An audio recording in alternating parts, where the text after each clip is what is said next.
Good morning, good afternoon, good evening, wherever you are around the world. We are so excited to have you here with us in COP Youth Ministry 2030. We are so excited to welcome you. We know that wherever you are around the globe, this is the place to be. With us today, we have curated an amazing set of speakers that will really speak about the importance of really including the next generation in what is climate change. What is that financing for making green a better option?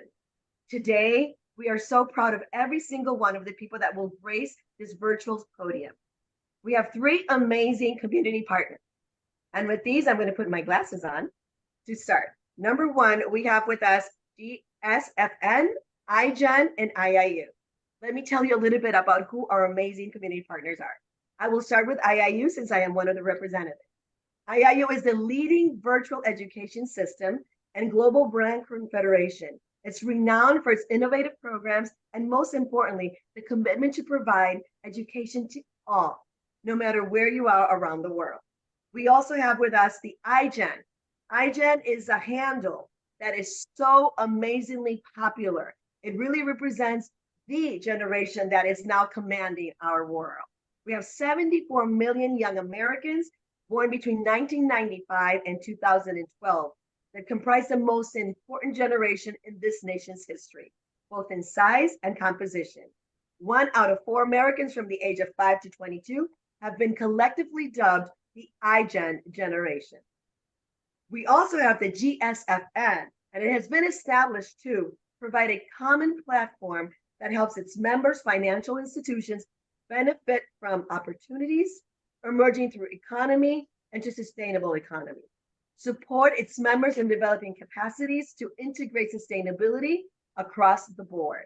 They foster initiatives that help build public-private partnerships, promoting sustainable lending and investments. And as you know, financing is the most important thing for us to have a really, really healthy business development around the world. So without further ado, I would like to introduce to you our leader today, Dr. Srividya Sukumar. Welcome, Dr. Srividya. Welcome. Thank you. Thank you, Dr. Virginia. That was so kind of you. And we are so happy to have you all on this platform, on this digital dais today, with our community partners, as Dr. Virginia has duly explained, and also welcomed everybody. So moving further, we do have our other community partners, that is R&D University and UC Land, both are research universities. Moving further, we do have a panel of experts who are going to summarize the speaker's presentation. We do have Mr. Bindalal, who is representing GSFN. We do have Dr. S.O. Adibisi. Thank you, doctor. Thank you for joining us. And we do have Dr. Yes, thank you. Dr. Tedimia Aduloju, who is again a moderator from GSFN. And we do have Dr. Amarnath Mishra. Thank you, doctor. Thank you for joining us. Thanks for joining us on this platform. It's a pleasure having you here. Thank you. Thank you. We do have Dr. Lakshmi from iGen Global. Dr. Lakshmi, welcome. Thank you, ma'am. It's a pleasure having you here. We do have Dr. Zahira, Dr. R. Zahira, who has joined us from representing iGen. We do have Zahira, ma'am, who is as panel of judges, panel of experts, who is going to summarize the presentation. So we welcome you all on aboard with us. Moving further, we do have our esteemed host here, Madam Ermina India, and she is representing IIU. Welcome, Madam Ermina. Thank you. Yeah, we do miss Madam Sandhya Balaji here. Her child is not well, so she's not able to join for the session today. So I'm pitching into the place of Madam Sandhya Balaji today. Moving further, and it's a warm welcome to one and all. And today, as we all gathered here on the platform of COP 2030 Youth Ministry,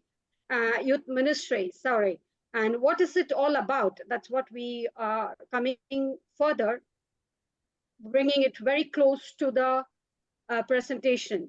So as we all know, last week we were discussing about climatic action, climatic change that is required. When we talk about climatic change, hope we all will agree. Hope the speakers today, the young speakers who have joined us today, they will agree with us that it requires significant financial investments. This is what they're going to deliberate upon, such as new energy systems, infrastructure that can withstand climatic change impacts. So the mitigation of the climatic change is a costly endeavor that requires significant financial investments in the form of new energy systems and infrastructure developments capable of withstanding the impacts of climatic change.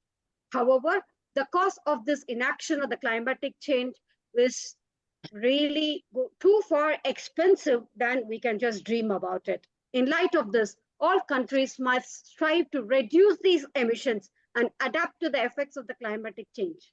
So many developing countries are currently unable to undertake these measures due to lack of resources and technology. So on this note, our young speakers today, the young youth ministers today who are representing here on this platform are going to talk about the climatic inaction is vastly more expensive. And they are going to request all nations that who is required to reduce their greenhouse gas emissions and adapt to the effects of the climatic change. However, many developing countries lack these natural resources and technology, as I previously said. So moving further, it is a global consensus that developed nations with the financial means and the technological expertise must ramp up their efforts to support the climatic action in all the developing countries, especially the ones that are most impoverished and which has not become sustainable yet.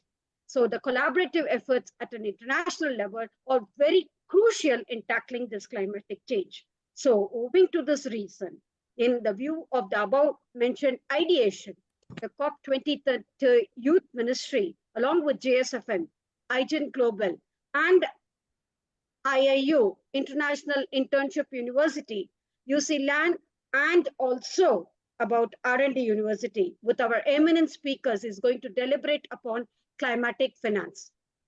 And the pointer number one, which they're going to deliberate upon, is assistance in improving the coherence and coordination in the delivery of climatic change financing. For this pointer, we do have Mr. K. Danush and Chikumbi Mafafi. Pointer number two is assisting the COP in rationalization of the financial mechanisms of UNFCCC. For this pointer, we have been joined by Mohammed Fahim Ahmed and Atia Hussain. Welcome to the platform. And COP in measuring, reporting, and verifying and extending support provided to the developing countries. For this note, we will be joined very soon by Natasha Ahira and Dinambe A. I hope I'm getting the name right. I'm sorry if I'm getting it wrong. So they will be joining us soon on this for this pointer number 3. In measuring and reporting, verifying, and extending support and provided to developing countries will also be deliberated by Clyde Odembio. He has already joined us for the session. Thank you, sir.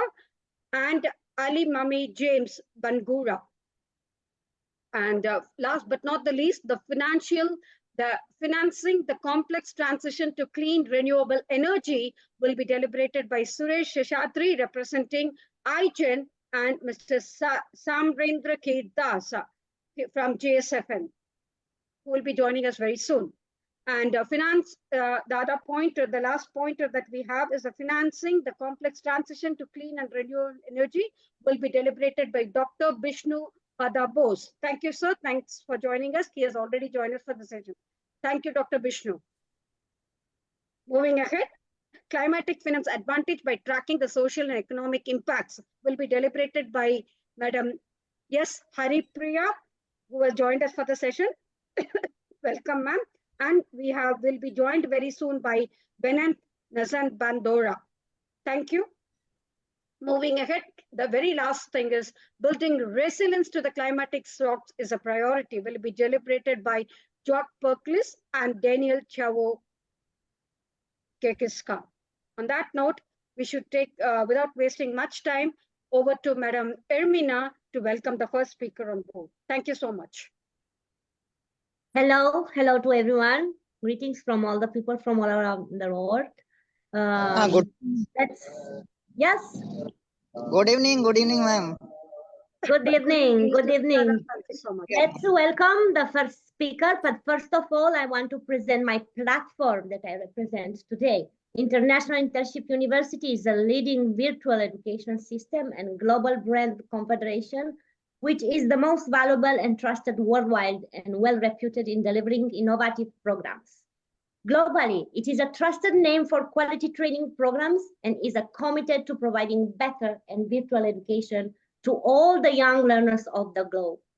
IIU is metamorphosing the conventional education system by cutting down the additional cost and providing access to more than 1,000 courses and internships to their learners across the globe with the help of plus 1,000 global educators. And in a short span of time, IIU has spread its wings in 195 countries and 6 continents under the strong leadership of its visionary founder, Mr. Piyush Pandit. And yes, we sustain the youth. Always, we have a lot of programs. Let's go to the next speaker, to the first speaker. Kirti Tanush, student, Dr. MGR Education and Research Institute, partner representative from IGEN. Welcome, Sir Tanush. Thank you, ma'am. Thank you, ma'am. Yes, the floor is all yours, Mr. Danush. Yeah. You can share your presentation. Okay, wait, ma'am. I will share my screen. Ma'am, your share screen means was disabled showing, ma'am. No, it's always, yes. You should be able to share your screen now. Therefore, my showing that was disabled participant screen sharing showing, ma'am. It is enabled, dear. For me showing like that, ma'am. Okay. Host disabled participant sharing. Yes, ma'am. Virginia, please give share. Give him the permission to share multiple participants. I'm not a host, I think. Dr. Virginia, can you give me the host?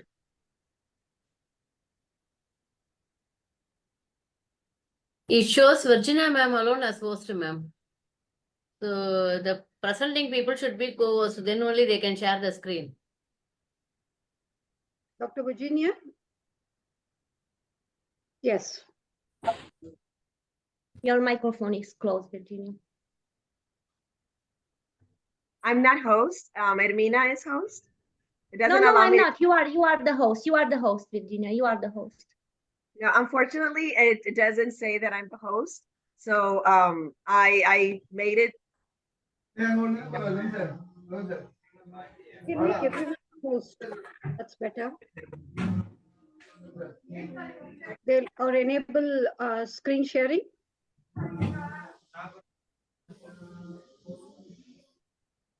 If not, you can, Sir Tanush, you can tell us few words before to share, then we will manage. Okay, ma'am.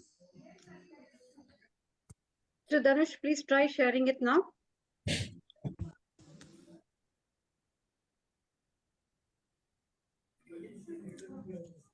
No, ma'am, not coming. Was disabled only.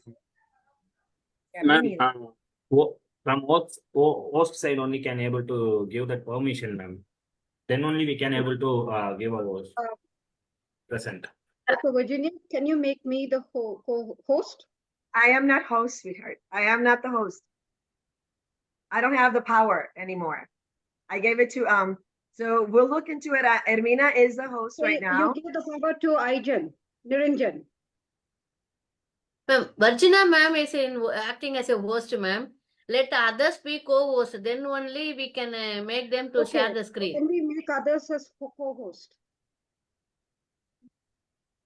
Okay, I don't have the power to be host right now. I gave it to Ermina. So right now, all I can do is remove spotlight, pin, edit profile, and rename. I don't have the hosting powers. You can click on my name and make me host, Virginia. Click on my name. Click on my name. And make You me are host. host. You are host. No, I'm not. I'm not.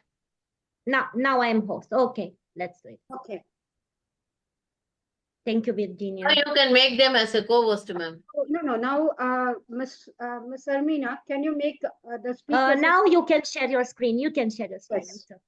Yes. Thank you, Mr. Virginia. Dhanush, please try now.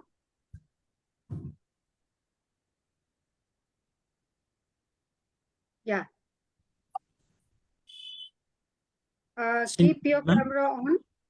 Yes, ma, your screen is visible. The screen is visible, ma. Okay, ma'am. Good evening Yes. to another person here. Myself, Tanush from Dr. MGR Research Institute, currently studying third year CAC DSNA, and then Vice Mr. Chairman Dhanush, of please have your camera on. camera on ma'am. We are getting Dr. Virginia's picture on the side screen. Camera on, ma'am. Yes, camera is on only, ma'am.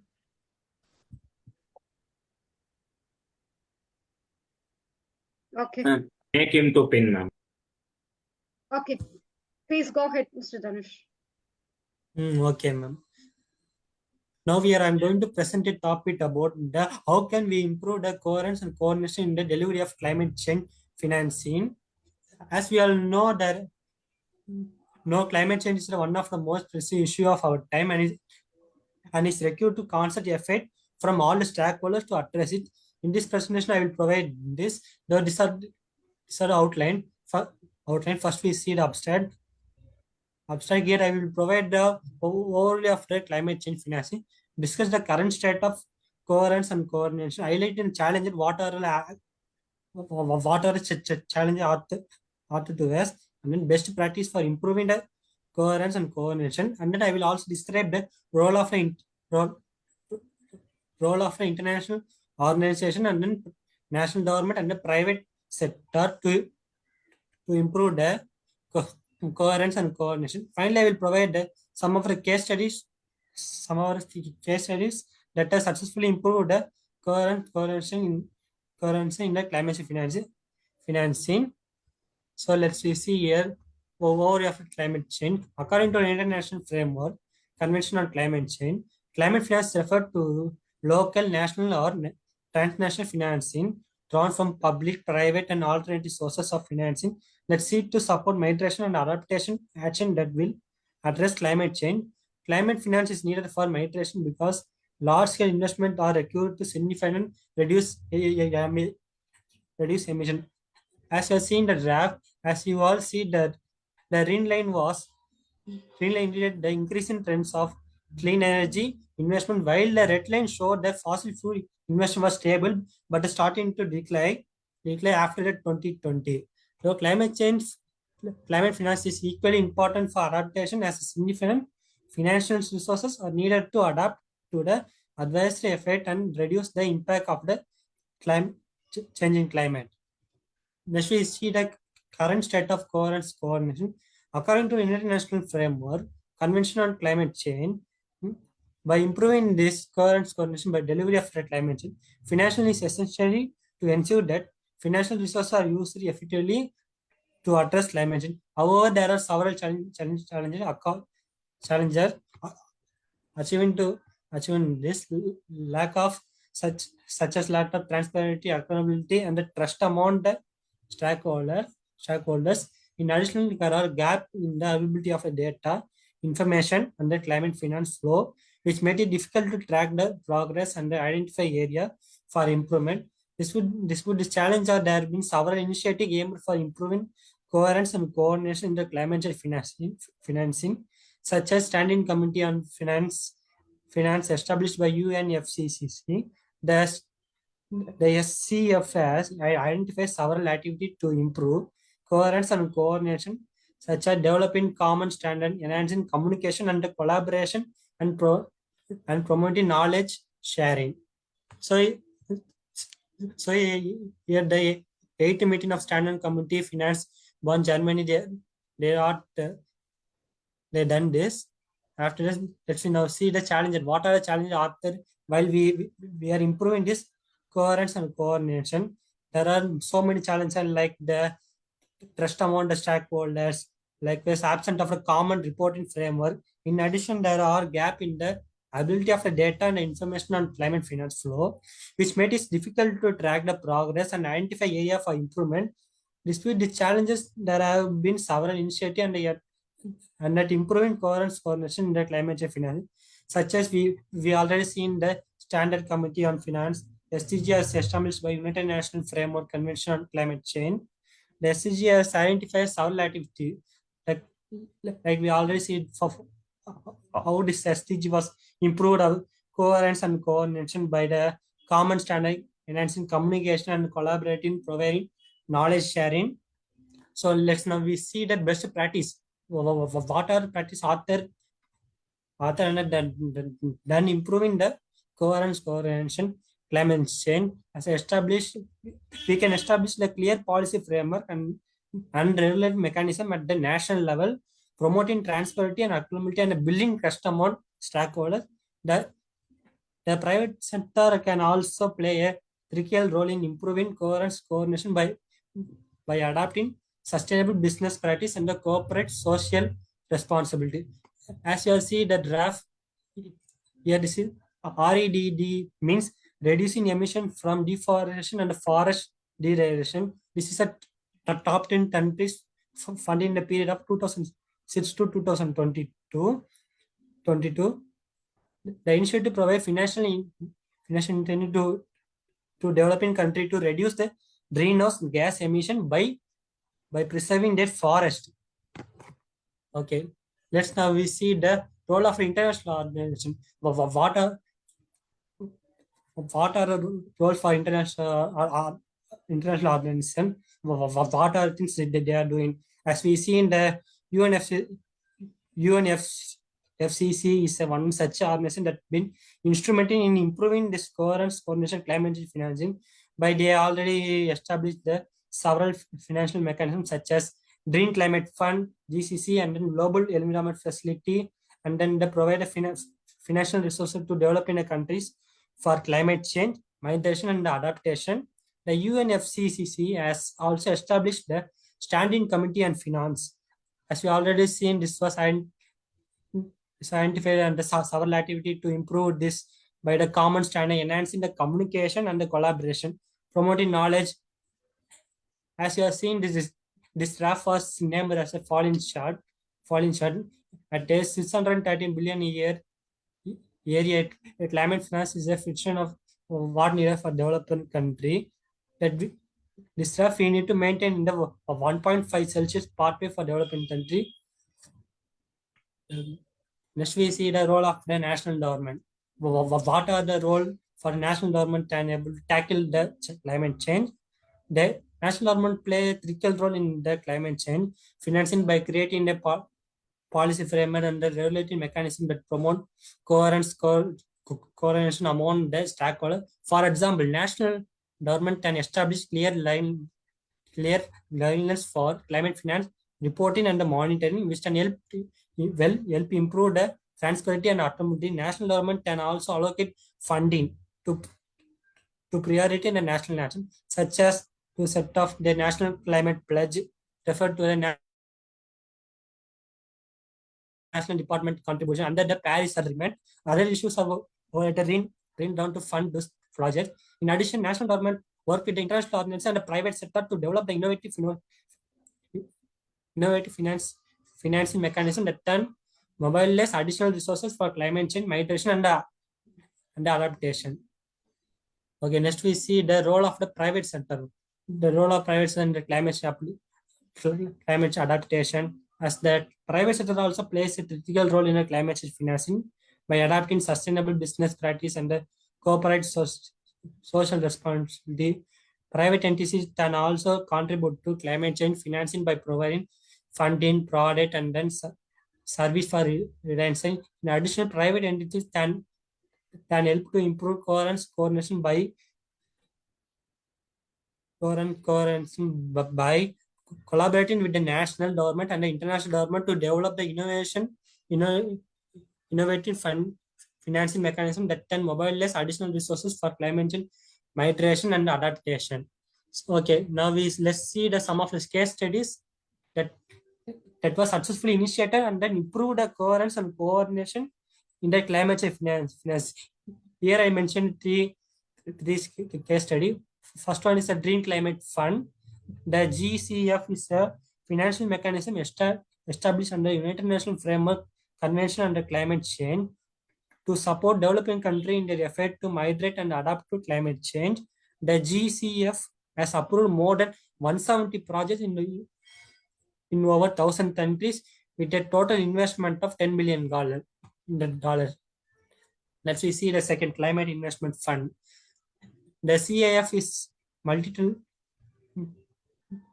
multilateral climate financing mechanism that provides funding to developing countries for climate change, migration, and adaptation. The CAF has supported more than 300 projects in 72 countries with a total investment of over $8 billion. Now let's see the Global Environment Facility. The GEF has supported more than 4,000 projects in over 170 countries with a total investment of over $17. Okay, let's see now finally in the conclusion. Now we've seen that how can we improve the coherence, coordination, delivery of climate change financing. Financing is essential to ensure that financial resources are used effectively to address climate change. In this presentation, we discussed the different type of climate change financing, the current state of the current state and the best practice, and then we also described the role of the international organizations, national governments, and the private sectors.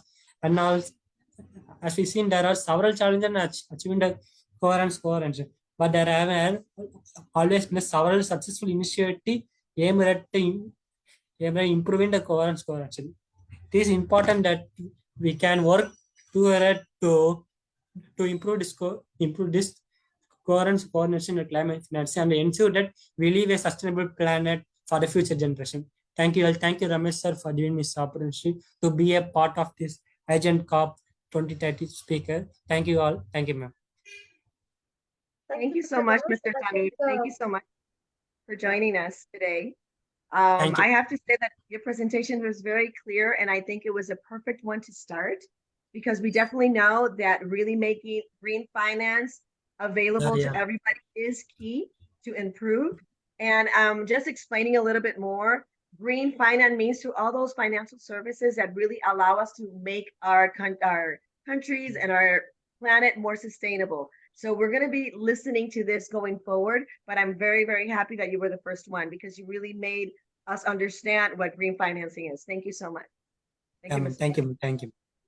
And I want to invite Dr. Lakshmi to summarize your presentation. Thank you, ma'am. Dr. Lakshmi, we can, thank you for the pleasure. I am very happy to conclude about the presentation given by K. Dhanush. He has given a wonderful presentation about assistance in improving the coherence and coordination in the delivery of climate change financing, which is a very need for this present situation worldwide. So he has given an overview of the climate change financing, and in that he has given the information about the global energy investment and what are the things that is mitigation and the equal importance of adapting the financial resources and adapting the adverse effects and all, and the current state of coherence and coordination. He has given the reports of the reports and discussion about the climate finance at COP27, and he has given the challenges to coherence and coordination, which is being developed by the country's fund and the special climate change fund. And he has explained about the 7th meeting of Standing Committee of Finance Bond, which has been held in the German in 2014. And he has given some best practices which are being used to improve the coherency and coordination. He has given the highlight case study about the top 10 countries who are about the status of the Standing Committee on Finance and the role of all the international organizations, and in which he has explained about what is a climate finance and why we go for climate finance, and those information he has given. And overall role of the national government, that is the pivotal role of the climate change, what is the government has to take place, those things have been explained by him. And also the role of the private sector, the role of the government sector and the private sector, he has explained in clear. And he has taken some of the case studies like Green Climate Fund, Climate Investment Fund, and Global Environment Facility. And finally, he concluded with all this information. Thank you, Dhanush. A wonderful presentation. Thank you, ma'am. Great. Thank you. So Lakshmi, thank you. Yes. Thank you. Thank you so much, Dr. Lakshmi. Great. Great done. I invite now the next speaker, Kumbi Muafi, founder of CMN Microfinance, partner representative of GSFN. Welcome, Dr. Muafi. Thank you so much. I really appreciate. Thank you, everyone. The stage is yours. The virtual stage is yours. Scientifically. Okay, I want a problem here. Like, I can't set up my background. I don't know what the problem is. So You can start your presentation. You can start your presentation, Mr. Chikumbi. Okay, I'm coming.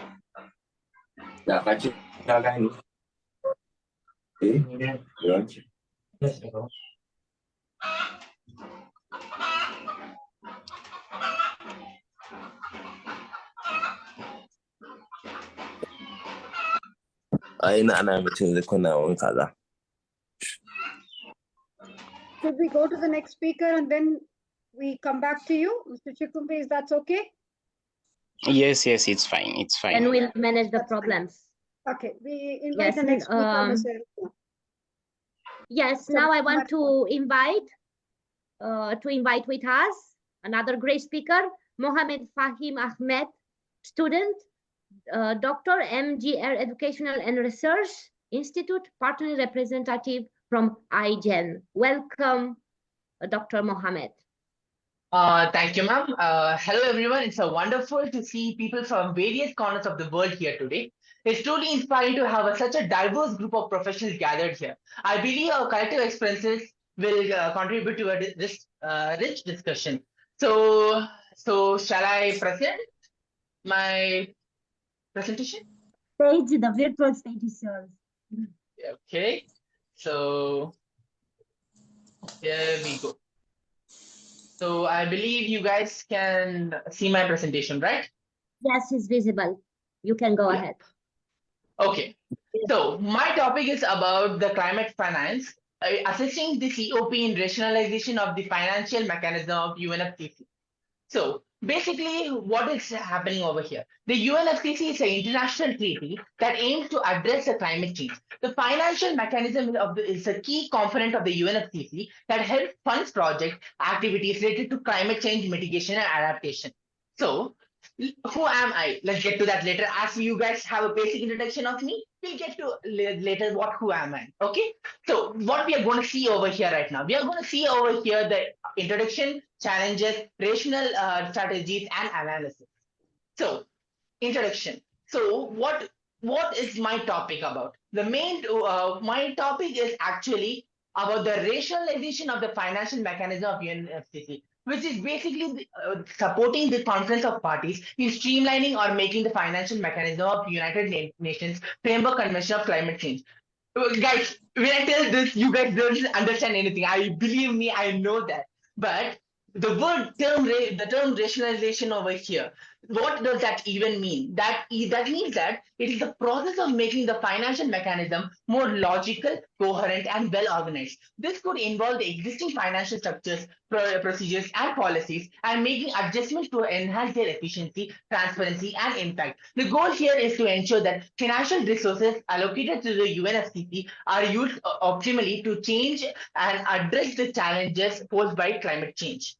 So what is climate finance? Basically, we all know what is climate finance. They refer to the funding provided to and supported by action. But what is actually climate finance? It is the money for cutting the emissions and coping with the climatic impact, key for greening and protecting our beloved planet. So next, I would like to quote. President of Ukraine, Volodymyr Zelensky, who had quoted this on the COP 2026, COP 26, which is there can be no effective climatic policy without peace. There are still many for whom climate change is rhetoric or marketing, but not real action. They are the ones who start war of aggression when the planet cannot afford a single gunshot because it needs global joint action. Oh, what a wonderful word spoken by our president, by the president of Ukraine. So the financial mechanism of timeline. So how have everything started? Everything started beginning. It just started beginning from 1992. The UNFCCC adoption. The UNFCCC adoption is adopted at the Earth Summit in Rio de Janeiro, establishing the framework for addressing the climate change. Financial mechanisms are part of the convention. And then in 1994, we have the Global Environment Facility establishment. And in 2010, we had the Green Climate Fund establishment, which is established as a financial mechanism under the UNFCCC to support developing countries in climate mitigation and adaptation. And in 2000, we had a major breakout, which is our Paris Agreement, which results in outlining the financial provisions and mechanisms for climate change. So then in 2016, we have the first replenishment of this GCF. The first replenishment of GCF, the donor pledged funds to the GCF, marking the first replenishment cycle to provide financial support. And in 2018, we had the Talogna Dialogue, which was the part of the COP process, which includes discussion on climatic finance and enhancing support. And in 2019, we had the GCF Replenishing Conference, which held its first replenishing conference to secure additional funds for the climatic projects. And in 2021, in Glasgow, we had addressed the climate financial issues, including to effort up and scale up the financial support for developing countries. So basically, in 2021, we had a major breakout and we had collected funds around $800 billion, which were supposed to be for the climatic change and which helps and maintains our UNFCCC's guidelines.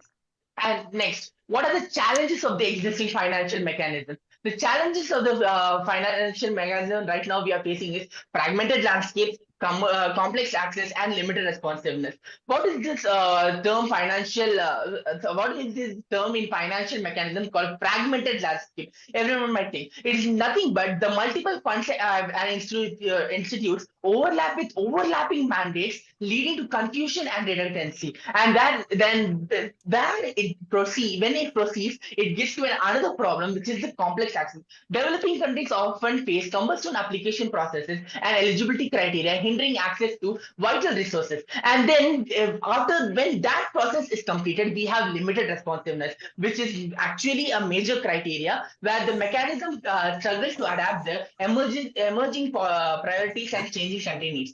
Now this is the point where we come to my topic, the rationalization strategies. One of the rationalization strategies is streamlining the architecture. The streamlining architecture is this can be what can we say? This can be done in a three-way approach. The three-way approach has simplification, enhanced coordination, and improved impact. This is nothing but streamlining the reduction funds and bodies, harmonizing the mandates to eliminate overlaps, and institutes the transparent lines of accountability with effective through existing bureaucratic means, and then enhancing the communication and information flow among stakeholders, spanning developed countries, nation, as well as the public and private entities, which will cultivate and improve the collaboration and resource allocation. And then we have a rationalized architecture, which is the improved impact. A rationalized architecture which must provide measurable outcomes, implementing robust monitoring and evaluation of frameworks to track the efficiency of the financial support. Next, the other thing, like I have mentioned about the eligibility criteria over there, and which was difficult for people to overcome. So to simplify that, we can make in simplifying access in 4 steps. consolidate funds and harmonizing the eligibility, create a centralized application platform, streamlining the approval process, and enhancing the transparency and accountability. So, by consolidating the funds and harmonizing eligibility, we can combine the redundant funds and align eligibility criteria to streamline the funding and ease the application burdens, and then create a centralized application platform, streamlining the access to funds, creating a user-friendly portal which offers support and guidance for easy application and guidance. After that, we can fast track through the standard decision and simplified reporting. After when the process is done, the last week comes to the transparency and accountability, where we can track, review, and adjust transparent funding flows, regular evaluations, and optimize impact. And this is the analysis from till now. The breakdown of UNFCCC mechanism since the beginning. So for now, only 64% has been allotted to which is the majority of the donations has been given to the global environmental facility. And in the second phase, we have the 34th percentile, which is the 60 GCF, the Green Climate Fund, and the 2% for the least developed countries fund and special climatic change fund. This 2% is applied because of the simplified access. There is no simplified access. As the people who tried to get the money or donations on time, they weren't able to pass through the eligibility criteria where they had been facing this issue. By my projected results on my research, I can tell that we can save cost efficiency up to 44% and transparency up to 42% and responsiveness up to 35%. This is just a statistical review on approach which I believe, but there are so many other key factors to even consider. This is just a small extract of it. So let's all remember that. So, and finally, we are coming to the end of this portion where I'm introducing myself. I am from Dr. MGR University and an IGEN member, and I would actually love and to be I love to be a part of this, and I would thank IGEN for giving me this opportunity. Thank you. May we request you to stop sharing, dear? Thank you. Thank you so much. We can have your video on. May we request? Oh, great. Mati? Very interesting. Amazing. Amazing presentation. Thank you, ma'am. Thank you. Thank you so much. May we request Dr. Zakira? Yes. Dr. Ma'am, Ma'am, I will represent. Dr. Lakshmi will represent now. Okay, fine. Okay. Okay, thank you, ma'am. Please go ahead, Dr. Lakshmi. Yes, ma'am. He has explained about the climate finance, which is assisting the COP in rationalization of the financial mechanism of UNFCCC. So, what is UNFCCC? It is assisting.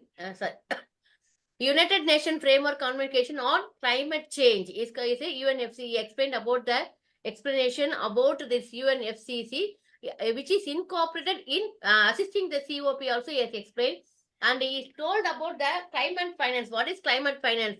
That is, we are getting the funding provided by the supporting projects and actions, how the actions are going to be taking place, and mitigation, and the climate finance, which come from various sources, and what are the what is the role of this climate finance in climate change. He has told in a very good manner, and he explained about this climate finance about UNFCCC starting from 1992 till 2015, and how it has been taken place, the Global Environment Facility and establishment, and also about the Green Climate Fund establishment.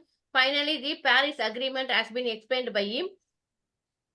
And next, he has explained about the challenges of the existing financial mechanism. Under that, he has subdivided the fragment landscape, complex access about the funding of all, and what are the limited responsibilities of each and everyone has been explained by him, and the rationalization strategies. Under that, he has explained some 3 points. There is simplification, enhanced coordination, and what are the improved impact about that. Finally, he explained about the simplifying access, how we can consolidate the funds, and harmonic eligibility, what are the eligibility to be required, and how to enhance the transparency and accountability of the finance system, and how to create a centralized application platform to all, and after creation, how to streamline for approval process, and everything has been explained in a simplified way. Finally, he has given about the analysis about this system, and in terms of the percentage, he has explained about the Green Climate Fund and also LDCF and SACF. Finally, about the GEF, and he explained about the projected result on the renewable sources, how much cost it has been taking place, and how much transparent it is, and the response about from the audience has been explained by him in clear way. Thank you. Muhammad Fahim Ahmed, thank you, Pa. Thank you for Yeah, giving me this nice opportunity, one. ma'am. Thank you. Would you like to say something, Excellent. Mr. Mohammed? Would you like to add on? No, yeah, I will actually actually thrilled for this event happening over here, and I would like to thank each and everyone over here to give me this wonderful opportunity. Thank you, We are ma'am. equally thrilled with you, Mr. Mohammed. It's wonderful having you here. So we are very much impressed about your presentation and the real hard work that you have really put in. Dr. Virginia, would you like to add a few points about that? Dr. Virginia, we would like to hear from you, please. Thank you so much. And I think that we can't really reinforce enough the importance of green financing and making sure that for all the projects that are happening, that we continue to support. So I really understood, and like I said before with the first presentation, the second one, it's really helping us get a better picture. And I think that is exactly why we're here. It's really to educate all of us, and so thank you so much for such a clear presentation. Thank you. Thank you, ma'am. Thank you. Thank you. Thank you so much. So moving forward is Mr. Chikumbi Mafafi is ready. Chikumbi Wafi, Mr. Chikumbi Wafi, I believe that you're ready by now.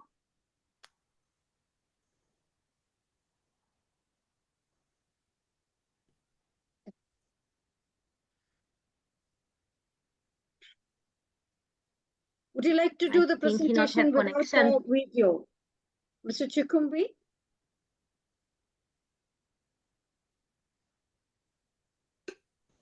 Okay.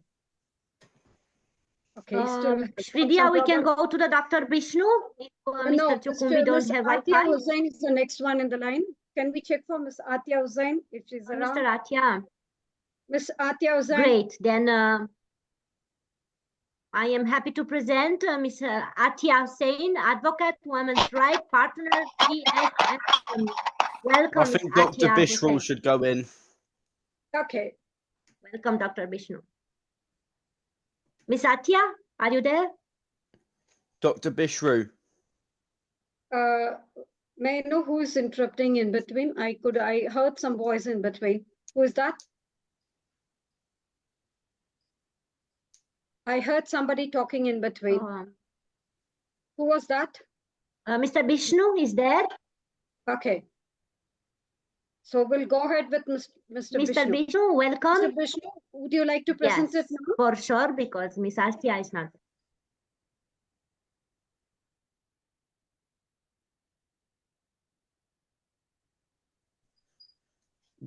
Dr. Bishru.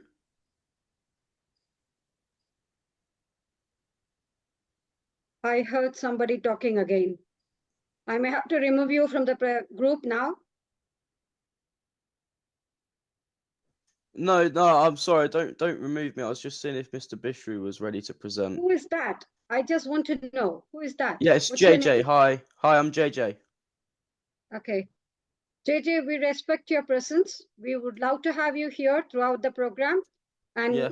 I'm sorry, you'll have to follow the norms as others are doing. Kindly mute yourself and your video, please. My bad. Thank I you. We really apologize. appreciate it. Thank you. Mr. Vishnu, sorry for this interruption. Please go ahead.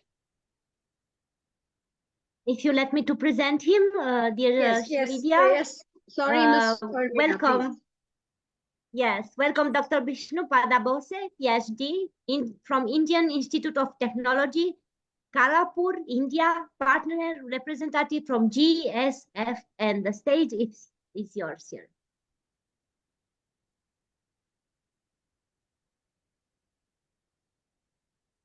Dr. Vishnu, please go ahead. Screen is visible to all of you? Yes, it's quite visible. Yes. Please go ahead, sir. Thank you so much. It's lovely having you here on this platform, and the whole Yes, yes. platform is all yours. Thank you. Yes, yes. Very good evening, good afternoon to all of you. I express my sincere thanks and gratitude that I have given a scope to present my topic here. So thank you so much. So this is my topic, the Global Initiative towards Climate Financing. 1 minute.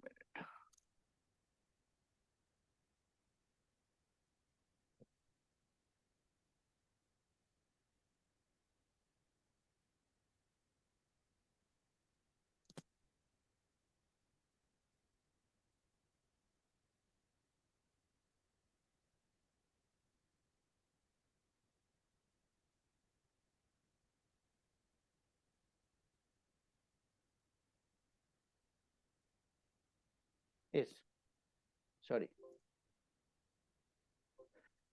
So this is the things, the global initiative, the past history or past events, that what global leaders or countries initiative has taken place in the previous 50 years back, from 50 years back. That put first is Stockholm Conference 1972, that is mainly to develop global collaboration on environmental development. Then Brundtland Commission 1987, this is also talk about the sustainable development or save the planet Earth. Again, the third major conference, United Nations Conference on Environmental Development, Rio de Janeiro. It is also talk about environmental, eliminate the environment pollution, and develop the environment, and focus towards sustainable development. Then again on COP1.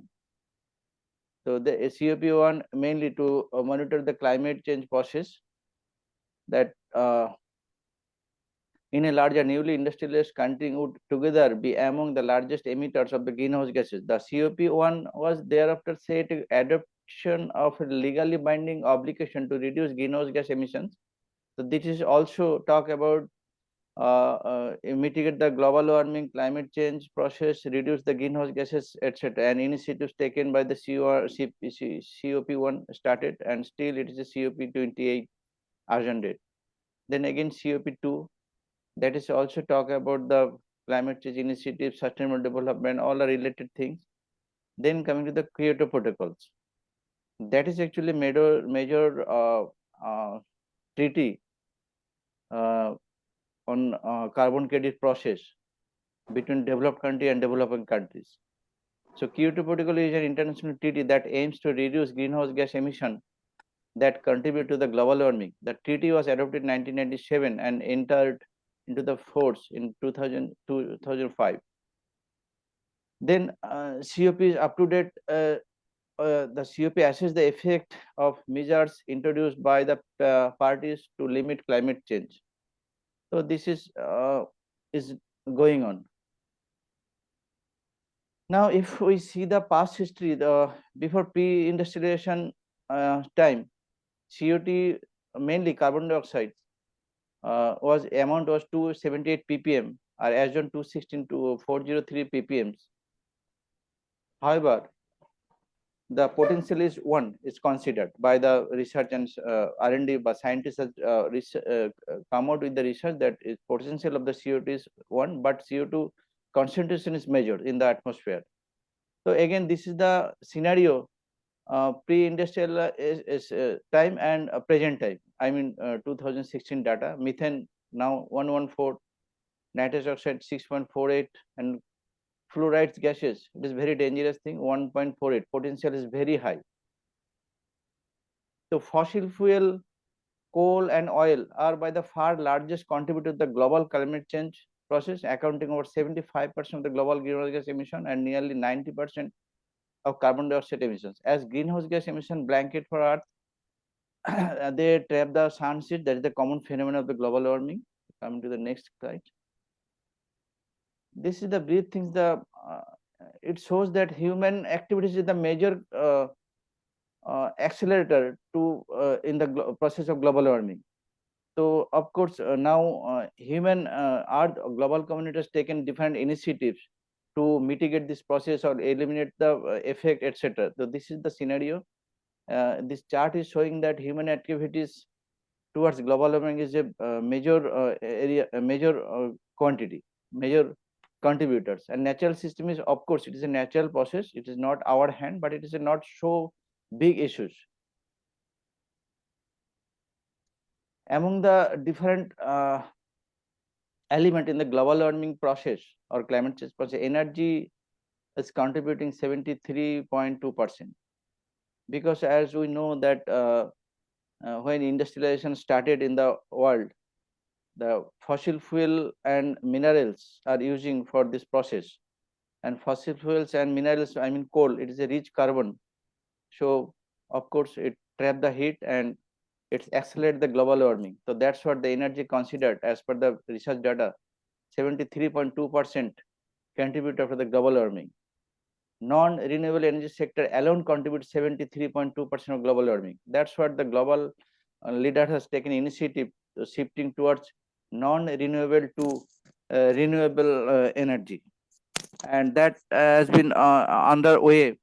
I mean, from thermal power plant to clean energy process, nuclear power, wind, solar, etc., and at the same time, electric battery-driven vehicle. All are initiative taken to eliminate these issues. I mean, shifting towards renewable energies and renewable resources.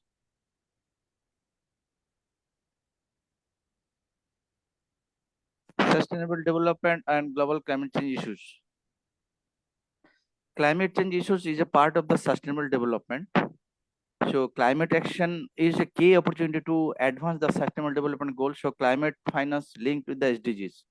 So it is a major aspect because it is not so easy process that elimination of the effect of the climate change. And different mechanism is involved in this process, like shifting towards renewable sources and at the same time automation of the industries, resource optimizations, resource circulation, many things involved in this process, in innovative approach or everything. So this is the climate change in turn developing towards way towards sustainable development goal.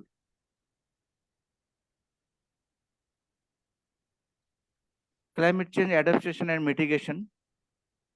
So frequently we have talked about climate financing for the adaptation and mitigation process. So this is the things. Mitigation focuses on reducing the causes of climate change, and while adaptation focuses on reducing the effect of climate change. So we need the finance in these two major area, mitigation and adaptation, because already temperature has raised in an extreme condition. Everything is not under control of the human community. So we have to pay for this. Now we take the initiative to reduce adaptation and mitigation process. For that, huge financial help or financial assistance required for the developing countries or underdeveloped countries. This is the research data of the 2022. CO2 emission is 33.9 here, showing over here, and all are related data is here. Fossil fuel 80%, everything is there. It is the research data, and same pictures in 2030 projections. As scientists has guessed that they are through their statistical analysis or different mechanism, this would be the projection at 2030. And 2050, the zero emission, their projection as per their research outcome. So this is our this should be our approach. We reach to the zero emission, net zero emission. So this is the three figure over here again. So we have to reach over here net zero emission. For that, the process is adaptation, mitigation is the main concern, and finance also need for this mobilization, this process.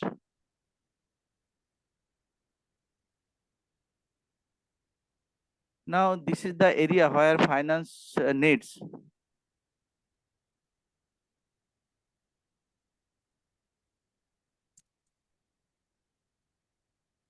global annual average energy investment needs by sector and technology on the net zero emissions.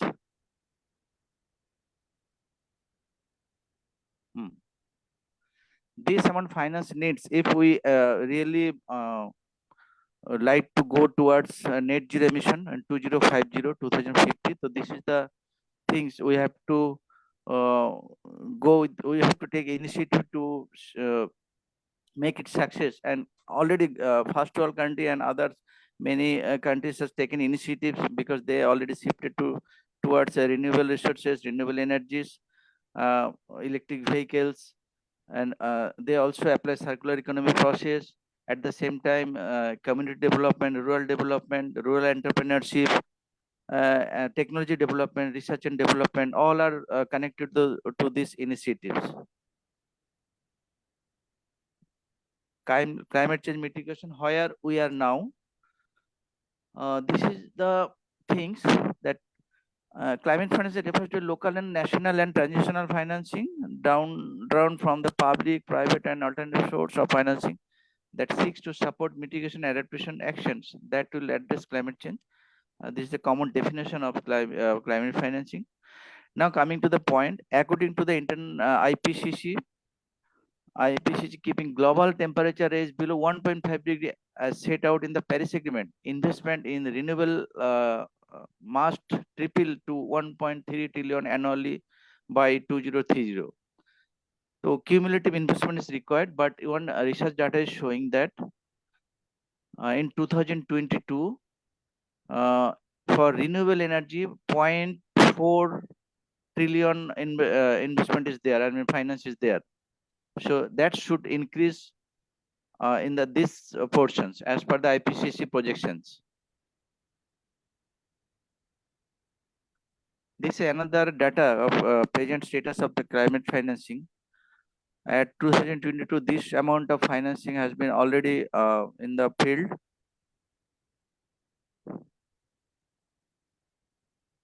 $1,092,1,1265 billion US, and this is the gap as per the UNFCCC report. This should not be here, but it is the gap. So certainly jump is not possible. So immediate action is needed to fill up this gap. Inaction of the global leaders, we have to pay large amount in the coming future. So this is one gap is there. So global initiatives or global policy needs to fill up this gap because there should not be any deficit to mobilize the fund towards climate change mitigation process or adaptation. In an average scenario, the annual climate finance needed through 2030 increased steadily from 0.81 to 0.9, 9 $9 trillion US. Then estimated needs jumped to over 10 trillion US each year from 2031 to 2050. This means that the climate finance must increase by at least 5-fold annually as quickly as possible to avoid the worst impact of climate change. This is the very critical one data that published. In 2022, we are here, but we need finance in this line. So certainly jump also critical things, but immediate action is needed by the global leaders or organizations, related concerned organization. That is the major red area. This much of investment is required if we reach to reach to goal of Paris Agreement 1.5 degree, or if we wish to go reach our goal net zero emission 2050. So this much of finance is needed immediately. So that's what her projection also mentioned up to 2050. 2030 line also here and present data also here. This this amount of gap is not favorable in the context of climate financing, but immediately action is needed to fill up the gap. Mobilization fund is very urgent now.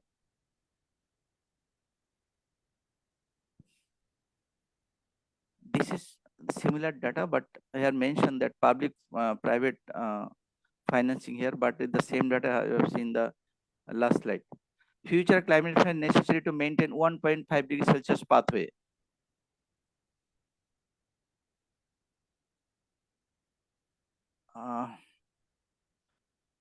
This is CPI analysis research data.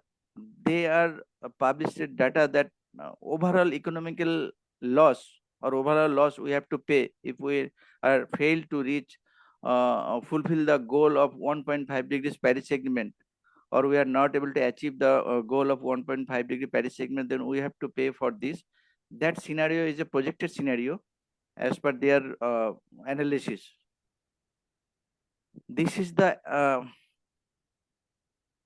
1.5 degree scenario from 2025 to 2100, and it is a business as usual scenario 2050 to 2100. If we take the initiatives, then we can avoid this amount of losses.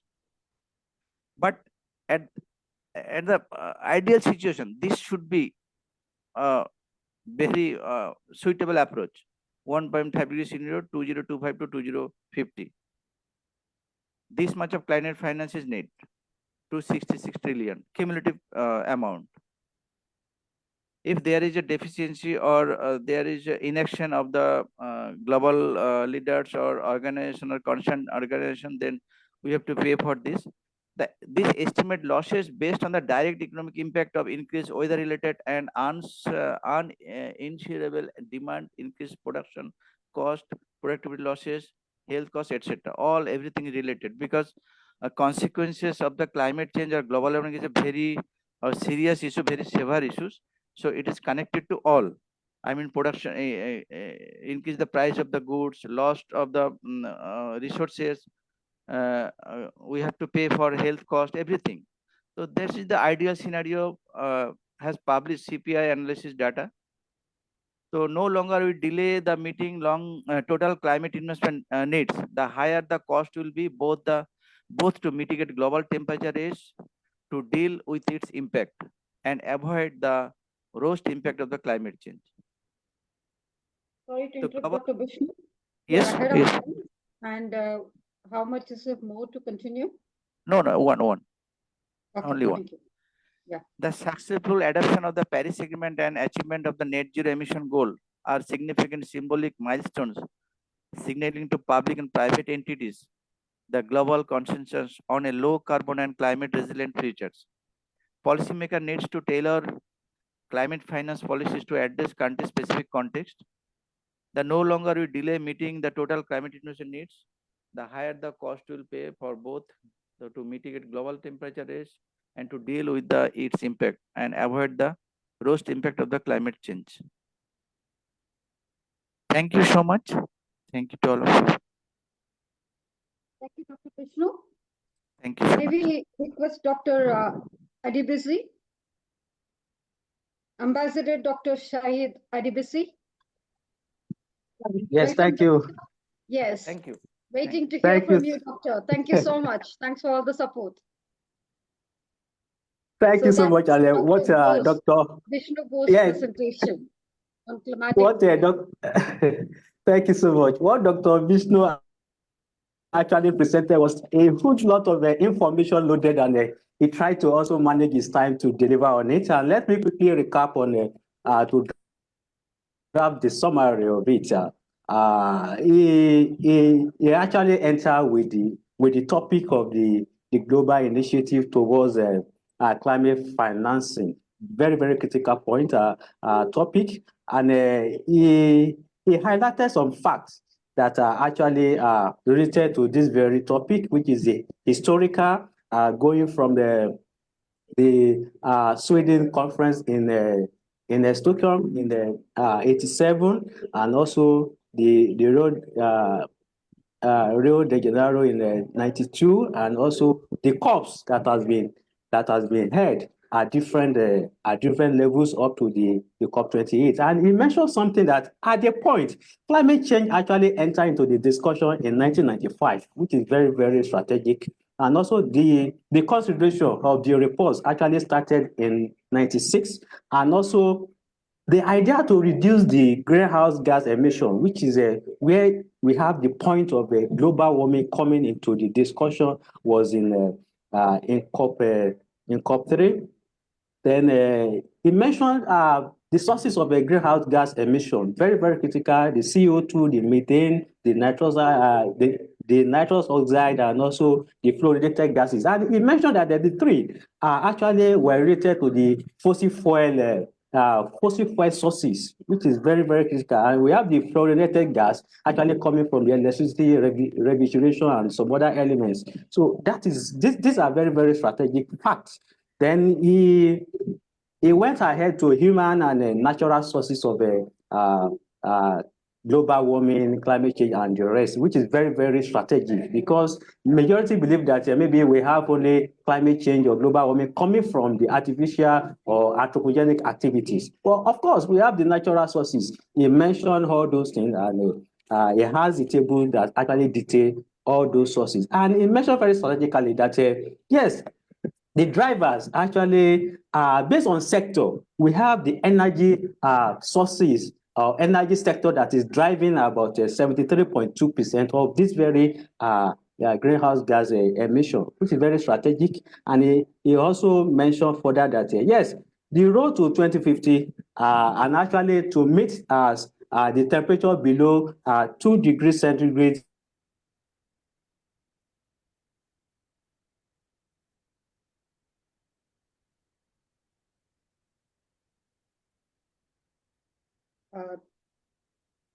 Thank you, Doctor. I think we missed Dr. Adivisi there. Yes, or Ms. Ermina? Yes, We'll my come back to dear, Dr. I am Adivisi here. later. Yes. So Yes, whom are we going to call now? Is it Chukumbi or I think we have Mr. Clyde Odiambo is there. Mr. Clyde, are you there? You can hear us? Atia Mr. Hussain has Clyde? joined.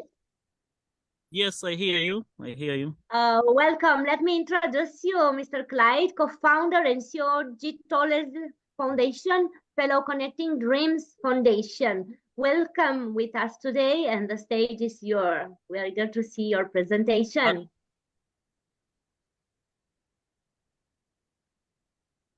Did you hear Okay, us? thank you very much. Thank you very much. My video has been stopped, but I'm going to share my screen. Okay. Is my screen seen? I believe yes. Now it's visible. Yeah. Yeah. Yes. Okay, fine. So yes. Thank you very much, everyone. Protocol observed. Nice being here to share with you all. What I believe is Hello. when Okay. am I audible? Right, You can hear Mr. me? Clyde, let me just take a Okay, minute. fine. Checking with Doctor. Dr. Adivisi, thank you so much. We lost you in between, so we call the next speaker. And Mr. Yes, it Clyde, was network. also you will have to summarize Mr. Clyde as well. Thank you, Doctor. We'll come back to you soon. Thank you. Mr. Clyde, please go ahead. Thank you. Okay, thank you very much. So I was saying when every presenter was speaking, they tackled more of the impact of climate financing, and that's my topic. So I'll, not take a lot of time, but still have the presentation since I planned for it. So my name is Clyde Odiambo. My name is Clyde Odiambo. Yeah, sure. Okay, I come from Uganda. Of course, that is in Africa. And you run a social enterprise called Jitoleze Foundation, but also, a global change maker of Connecting Dreams Foundation. That's about me. But of course, I want to first talk about Uganda, being among the world's most vulnerable and the least adaptable to climate change countries, with a score of 166 out of 181.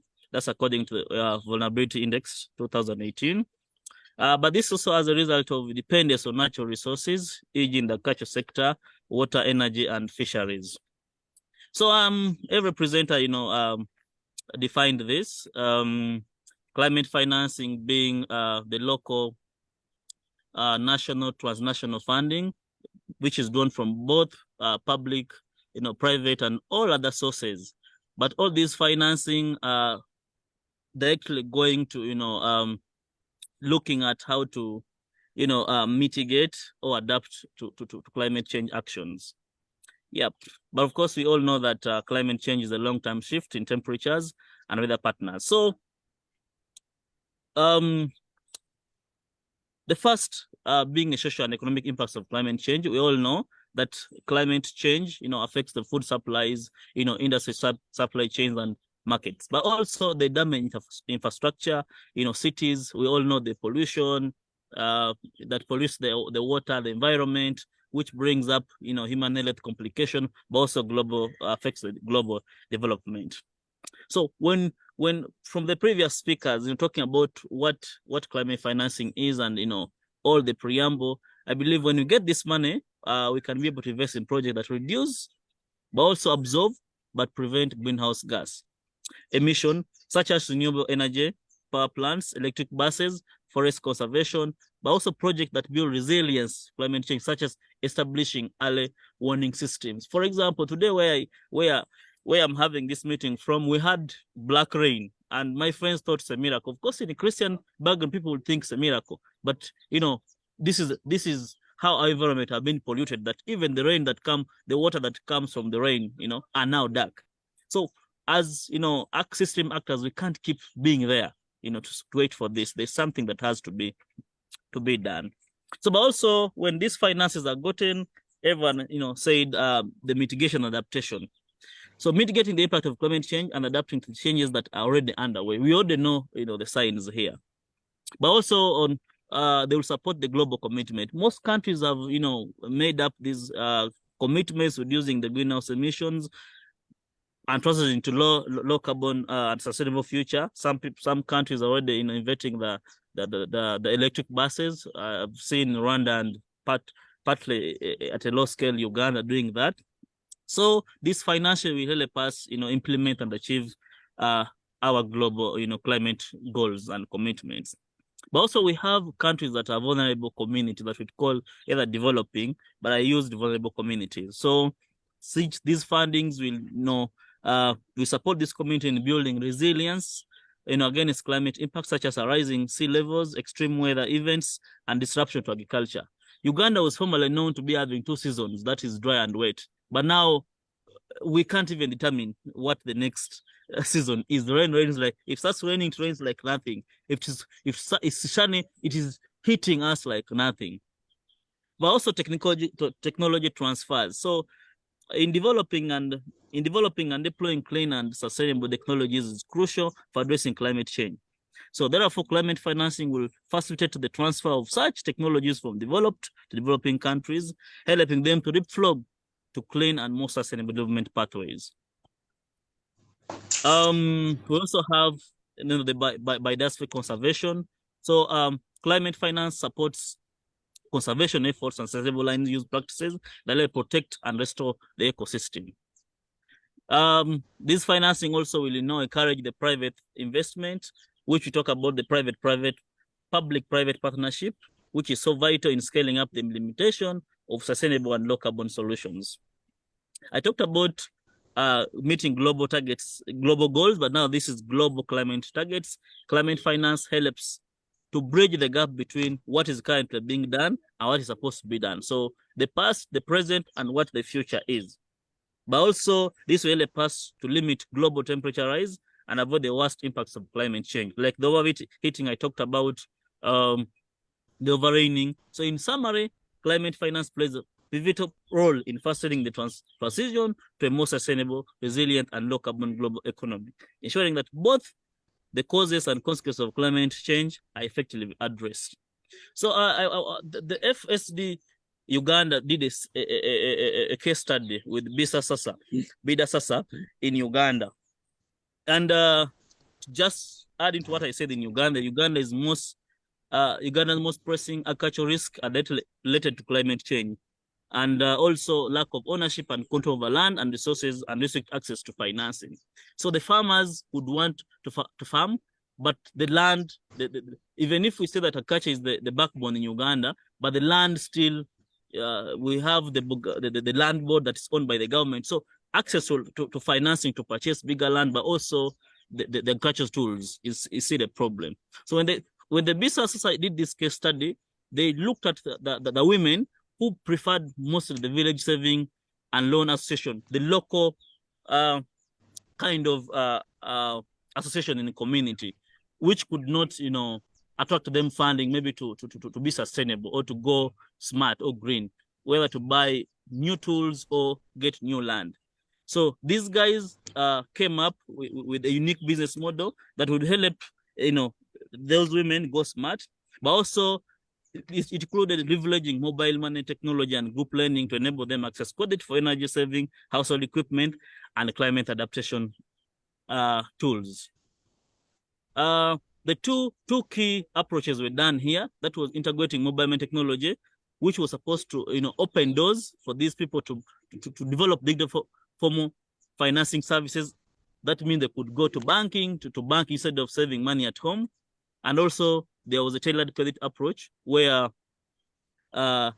they used the group reliability model. For example, if a group had saved a lot of money, they could give them a loan to buy land or buy good tools to do smart agriculture, but also life changing. For example, the real essence was to give an assistance of monies so that these people can buy life changing stoves instead of cutting down trees, etc.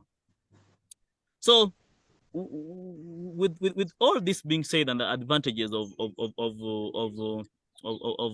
climate financing, and I think most of us from the first presenter, he said that a lot of financing have been released to countries which are not accountable. So my call to action after this presentation and even after the advantages of climate finance is that even before the financing, I think we need to do something in community. And to just end by what Vitolese is doing is that we're not only doing advocacy, but also doing specialized training where young people and women can pick, select local value materials that degrade the environment and remake art pieces. They have polythene bags that become a hazard to the land. We pick them and make art pieces, but also the women do kitchen garden that can have the greening, but also we're thinking about advocating more for tree planting, but also setting up a lot of community demonstration gardens in every community. So as the trees are being cut, there's something that is going green. Thank you very much, team. That has been my presentation. Thank you. Thank you very much, Mr. Clyde. It was a very comprehensive presentation indeed. May we request Dr.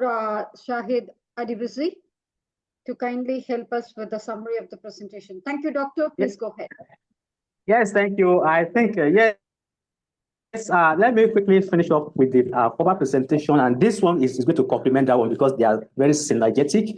Yes, when I was relating the last speakers, because it's very, very essential points, he mentioned something about the most significant aspect of this very campaign is actually mitigation and adaptation. And if we point the idea of a reduction from the mitigation and also the reduction of costs from the mitigation and reduction of effects on the part of the adaptation. And he went through to the final stage of the road to net zero, that is the net zero pathway from the 2020 to 2050. And one key message that I want us to take away from here is that that very financing is actually focusing on a different aspects, and we have the fuel electricity infrastructure and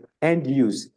He explained details about that one, and those are the needs for that very financing. And he mentioned something about the investments and also what is the trend and what are the status now. And he mentioned something about we need more like 5 times of the investment proposed that are being on now to meet up with the 2050 target. And also he concluded with this very aspect that if action is not taken very fast, the investment that maybe we are thinking that it is very huge, the loss that is going to cause is going to be more and even double that very investment if we don't take action fast. That is very, very important.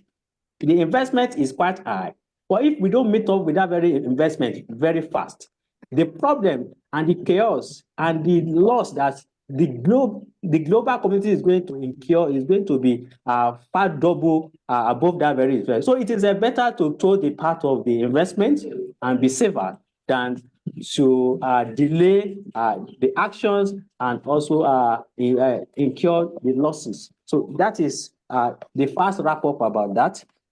Other details, I think people will get it from the slide. And coming to Mr. Clyde's presentation, very, very smart one. He mentioned about the advantages of climate financing, and he actually pinpoint the areas that the climate financing is going to be very, very strategic, be useful. Funding of the actions on the reduction of the climate change effect or activities or the rest like that. And he mentioned that the prevention of the greenhouse gas emission is very, very strategic, that investment will go into that. Then the renewable energy sources and development, research and the other facility infrastructure around it is going to be very, very strategic.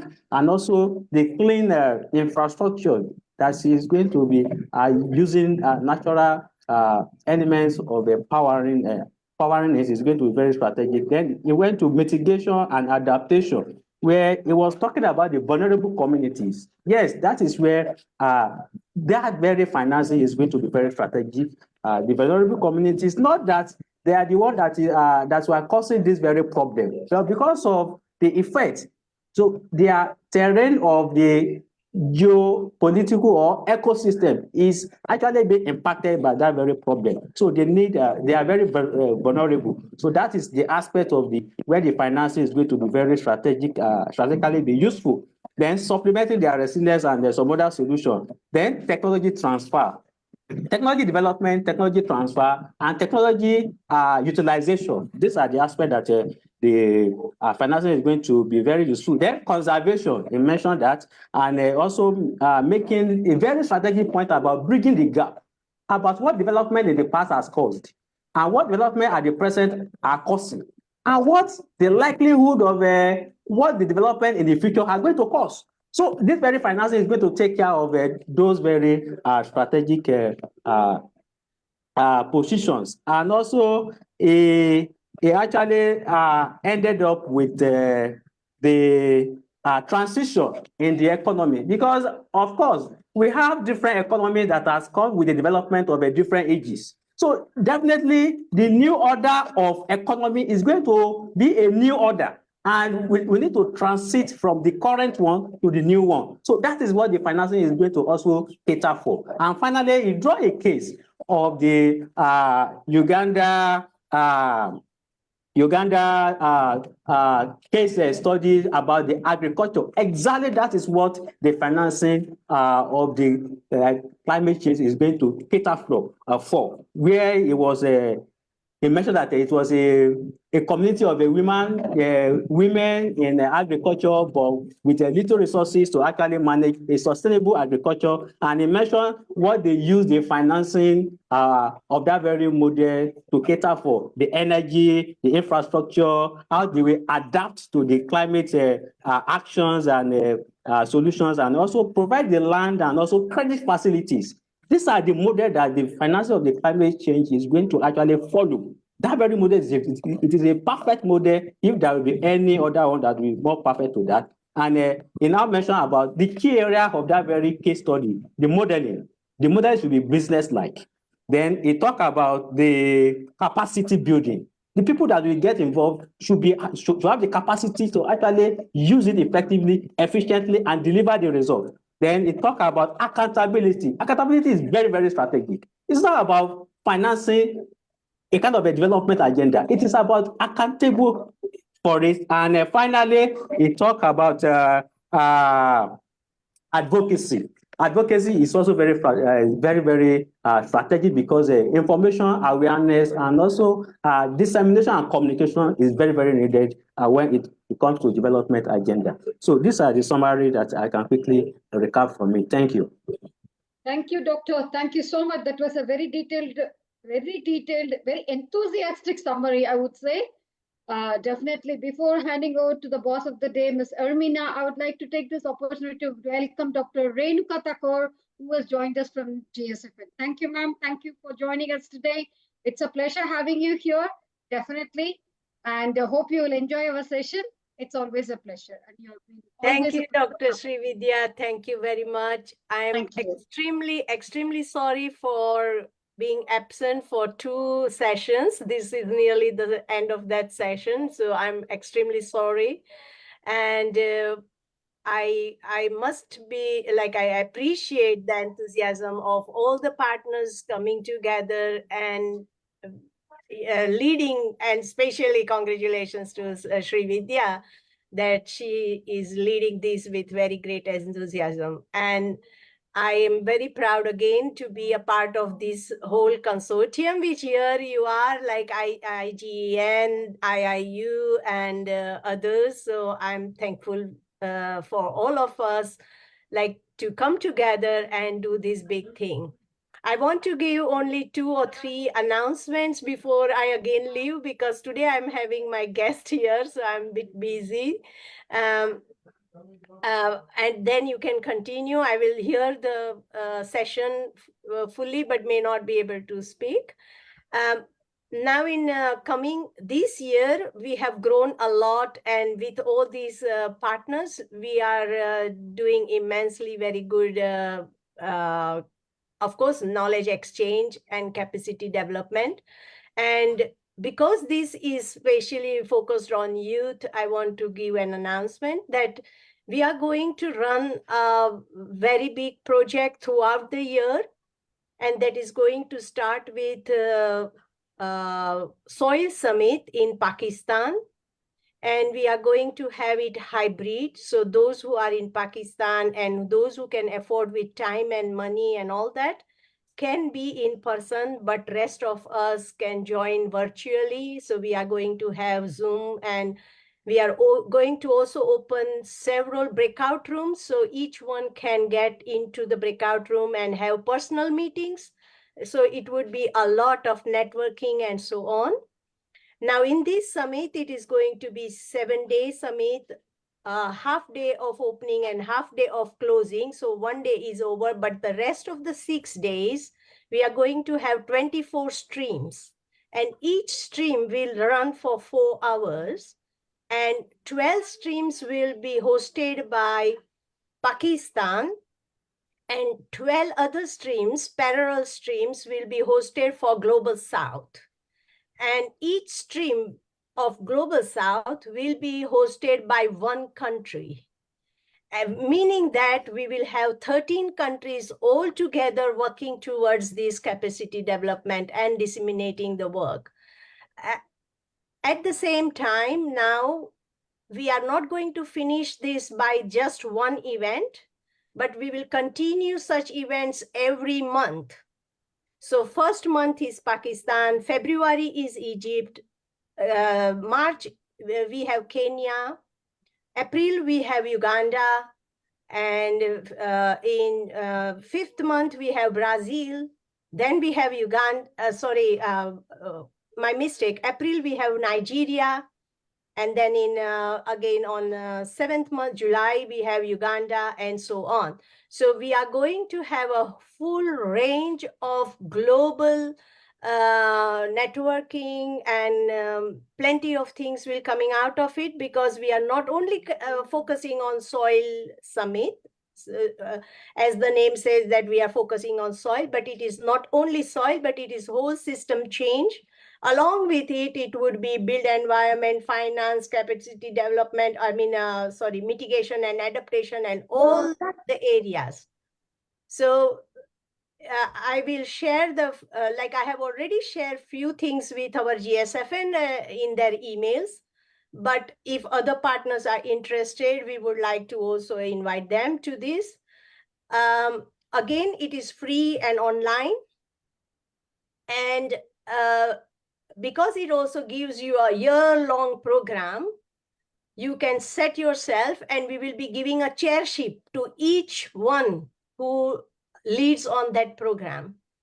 So that is how we are trying to motivate and encourage people. And it is all about local capacity development throughout the global south. So that is what I wanted to tell here today. And I'm going to soon produce some video and slides, which I will be happy to share with everyone. So thank you very much, Rividya, for listening to me. And please continue with your program. Thank you very much. Thank you, Dr. Renuka. It's so nice to hear that we are go global. That's really brilliant. And that's where the whole rational is all about. Thank you. May I have my partner, my boss on for the day, Ms. Ermi here? Yes, boss, I am here, my dear. Yeah. And I'm happy. I want also to welcome Dr. Renuka. So whom are you planning to welcome next, Ms. Ermi? Who are you She planning was to a big welcome? support in Let's Plant Around the World, Dr. Renuka. Well, That's right. We have Mr. Yes. Suresh who has joined the session. And also, Yes, like, Mr. Suresh, if is there. Suresh is there. Miss Haripriya is also waiting. Yes. People from India should be given the first place because it's in India. It's nearing midnight. I'm sorry, night. Yes. It's almost 8. It's almost 8. Dr. So Suresh, in between these two, Mr. Suresh. Ma'am. Yes. Am I audible? Great. You're audible. Let me introduce you. Yes. Dr. Suresh Sestari is a student, Dr. MGR Educational and Research Institute partner, iGen. Welcome. The stage is yours. Thank you, ma'am. Thank you for introducing me. So, shall I share my screen now? You can share your screen. Yeah, please. Okay, ma'am.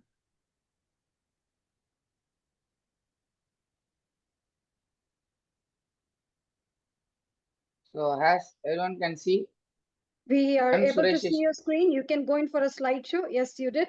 If you want, you can keep your camera on. Please go ahead. Please scrupulously maintain the time limit as we have a lot of speakers who are pending. I'm sorry. Okay, good evening, everyone. I'm Suresh Seshatri from Dr. MGR University.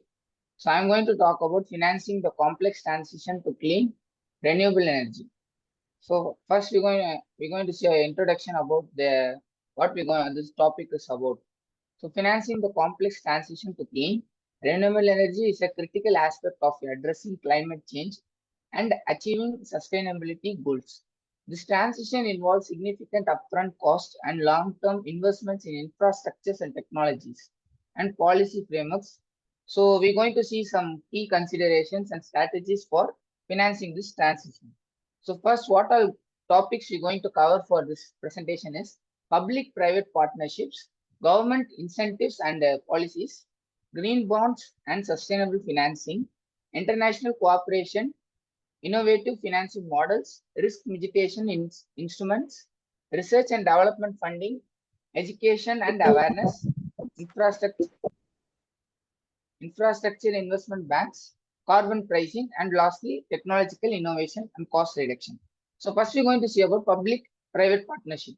So as we know, everything runs by a corporate. So most of the countries may know that. So public-private partnerships are really important in this situation right now. So encourage collaboration between governments, private companies, and financial institutions to share risk and cost.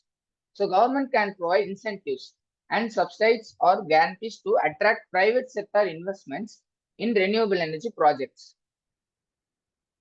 And next we're going to see about green bonds and sustainable financing. So issue green bonds to raise funds specifically for environmentally friendly projects, including renewable energy initiatives, and encourage financial institutions to integrate environmental, social, and governance criteria into their lending and investment decisions. So mostly we are here in this presentation, we're mostly going to cover about the investors, crowdfunding, and many things. So because we need funds to develop the renewable energy across the world. So next we're going to see about international cooperation. So facilitate global collaboration and financial support for clean energy projects, especially in developing countries where the need for sustainable energy is very high because we are running out of fossil fuels, as we all know. So leverage international organizations climate funds, and bilateral agreements to pool resources. So next we're going to see is innovative financing models. So explore new financing models such as energy performance contracts. So contracts can be given by government to private. So many, like, we need to explore new financing models though. Next, where private companies invest in and operate energy projects and are paid based on performance. So next is consider crowdfunding and community financing for smaller scale renewable energy. So as we can see that for many governments, big sectors like that, government, private, they need contracts. But for smaller scale renewable energy projects, mostly the crowdfunding and community financing is the only way to get through this. So next we're going to see about risk mitigation instruments. Develop and implement financial instruments like insurance and guarantees so that the risks associated with so we can deal with the risk associated with renewable energy investments. So enhance credit enhancement mechanism to make project more attractive to the investors. So we have to make such an enhancement, and we have to make a stable outline so that the investors can be attracted. So next, research development and research and development funding. Allocate resources for research and development to drive innovation in clean energy technologies, making them more cost effective and scalable. So as we can see in the graph, generally taken that sources of research and development funds. So first we're going to say about crowdfunding. So crowdfunding is majorly like 12.9%. Federal government grants or 32.9%. Industrial grants 23.5%. Internal resources is it's majority 64.7%. Licensing of IP is 5.9%. Philanthropic grants is 11.8%. State grants is 24.7%, and others are like 10.6%. So this is the data taken generally. So generally, encourage the collaboration between public and private entities in research initiatives. So we have to encourage the collaboration so that the renewable energies projects can be done, and research also can be done through this. So next, education and awareness. So education is the key or important role for the renewable energies, because we all know that students, investors are the main goal for our future world. So increase the public awareness and understanding of the benefits of renewable energy, fostering support for policies and projects. Educate investors and financial institutions about the long-term economical and environmental advantages of clean energy investments. Next, infrastructure investment banks. So we can see all like Asian Development Banks, Asian Infrastructure Investment Bank. So many European banks, many banks are infrastructure investment banks. These are some examples. So these are just few banks which are helpful across the world. Then, so establish or leverage existing infrastructure investment banks to focus specifically on the financing clean energy project. Mobilize funds from various sources, including private and public sectors. So next we're going to see about carbon pricing. So as we know, because of the low fossil fuels and low carbon, the prices are increasing. So that's what we're going to talk about. Implement the carbon pricing mechanisms to internalize the external cost of carbon emission, making clean energy more competitive in the market. So as the price for the carbon and fossil fuels, the prices increase, the competitive for the clean energy will be very high, so that many can import e-vehicles, then many filtering systems, so many things to the electricity, and even electricity can be without coal. So there are many energy developments. So next we're going to see about technological innovation and cost reduction. So support ongoing technological innovation to reduce the overall cost of renewable energy technologies, making them more economically viable. So as we can see to the graph that we can see as the time goes from how the technological innovation, the cost reduction have been went through in the graph. Next, conclusion. Financing the transition to clean renewable energy requires a multifaceted approach involving governments, private sector entities, financial institutions, and international cooperation. By combining various strategies and leveraging innovative financing models, it is possible to make sustainable energy solutions more accessible and accelerate the global shift towards the cleaner and greener future. So thanks for everyone. Thank you for everyone to listen my speech. So thank you, ma'am. Thank you, everyone. Thank you, sir. Thank you. Thank you, Mr. Suresh. That was a brilliant presentation. Thank you so much. Extraordinary. May we request Dr. Lakshmi or Dr. Lakshmi or Dr. Zahira from IGEN?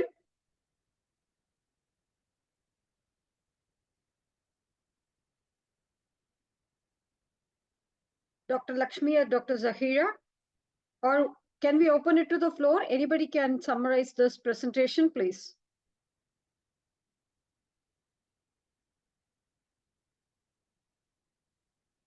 Dr. Virginia? Yes, doctor. Thank you. Yes, sure.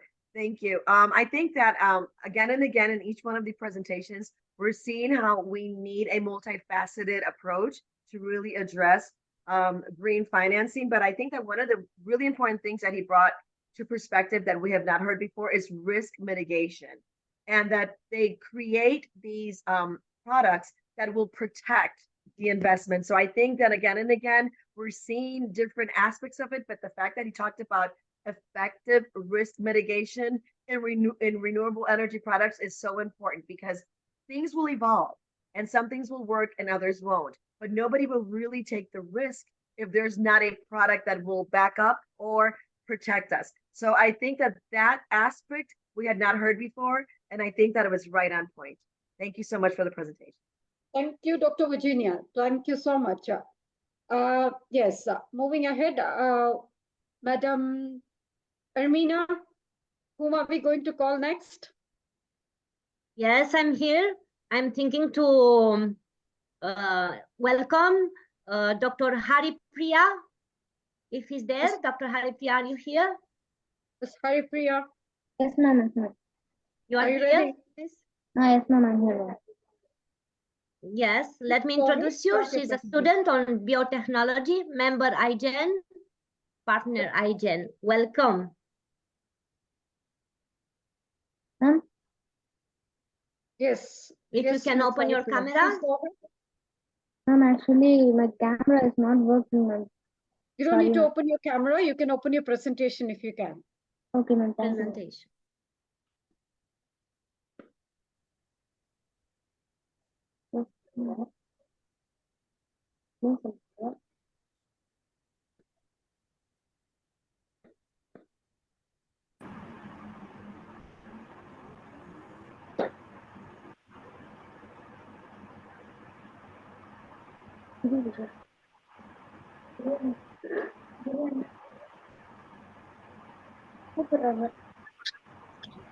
Ms. Haripriya, do you have a problem? Then we can call the next speaker, and then by the time you'll be ready.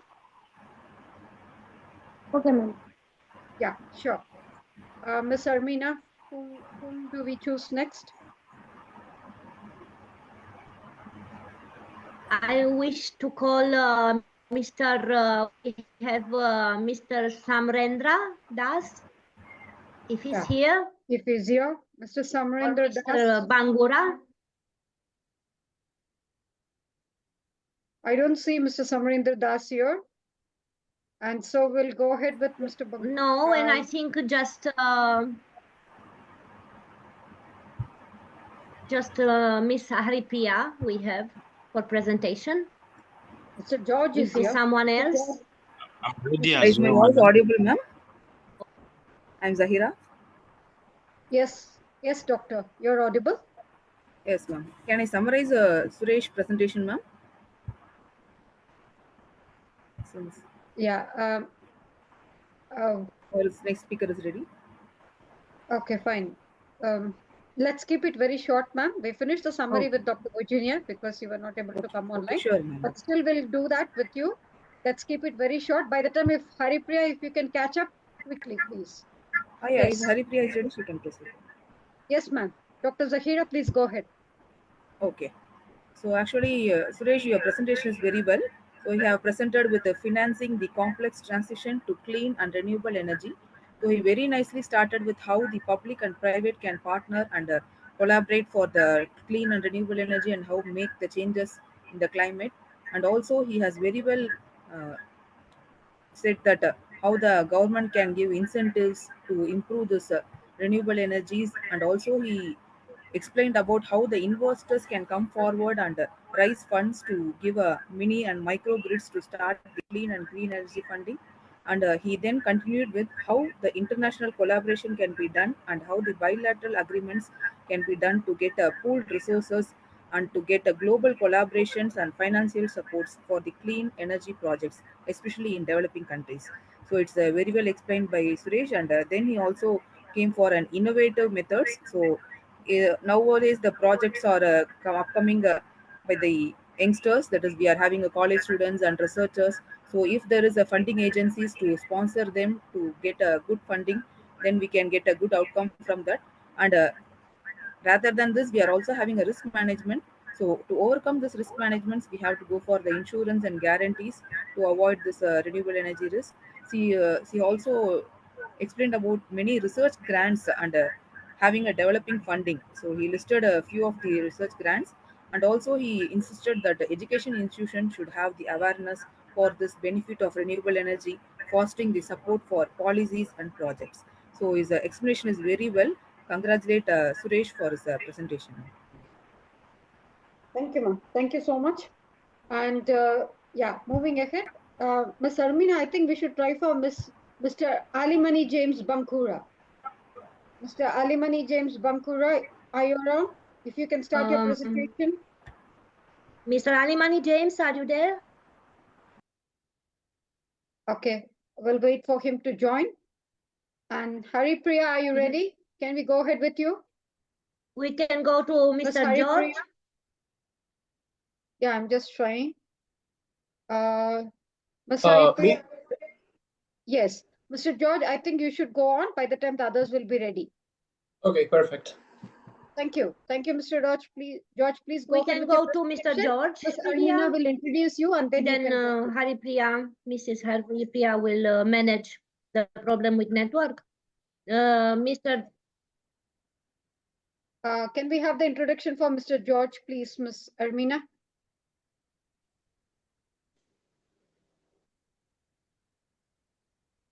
Of course, Mr. George, Foreign Administrative.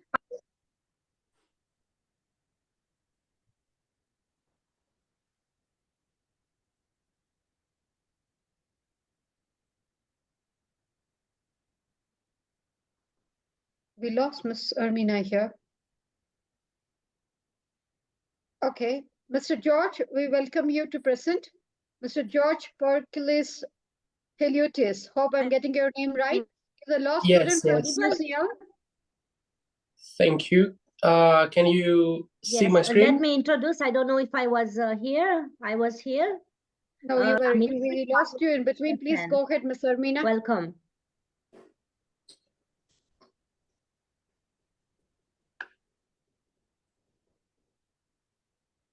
Thank you. Yes, Mr. George. The Thank platform you. is yours. Please go ahead. Thank you. Thank you. Thank you. It's And, an I have honor a very to be- small request. Let's Yes, stick on to the please. timing. Of course. Far as possible. Thank you. Thank you for inviting me to your amazing conference. It's amazing to be hearing perspectives from colleagues who are at the front of climate change challenges. Today, I'm here to present you a proposal that my colleagues and I drafted as a result of consultations from youth environmental organizations who work on finance. Our proposal is named Blue Horizons. It's our own proposal, our own policy for accelerating access to climate and disaster reduction finance, as we see that international organizations often have deadlocks and are not able to support the countries who are at the forefront of these challenges. So let me jump into the proposal. The Blue Horizons project is an initiative inspired by the EU Recovery and Resilience Fund after the COVID crisis, which initiated rapid finance support for member states.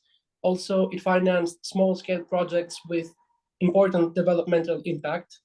So I would like to go to the main points. So the main focus is the Global South Climate Finance Accelerator proposal, as it is imperative for climate action in the Global South to be financed accordingly and adequately. So the key components of the program are streamlined access to finance, as our program envisions a mechanism for expedited access to climate finance, reducing bureaucratic barriers that have often impeded timely implementation of projects. Also, we focus on capacity building initiatives, as we would like to empower proposals and purposes targeted on programs that build the capacity of nations in the Global South in order to ensure effective utilization of financial resources for sustainable projects. And I think the most important part is the risk mitigation fund. We need to recognize the importance of attracting private investments and public investments from this initiative, as it would introduce a dedicated risk mitigation fund, which would foster a conducive environment for increased private sector participation in sustainable ventures. Also, these programs is strategically aligned with our own sensitive considerations and strategic considerations, as our country is in a good geographic position. We have ample sun, wind, so renewables are a focus and a priority of our government and the private sector as well. So one of the key points of this section is regional collaboration. As a strategic energy hub in the Eastern Mediterranean, our country has actively championed regional collaboration. And this is a model that we would like it seeing being replicated in other regions of the world, as climate change is not a national phenomenon, it's a planetary phenomenon that poses a significant risk to everyone's way of life and prosperity. This initiative is also aligned with European Union proposals, which underscores our commitment to collaborative frameworks, leveraging the strength of collective efforts for a sustainable future.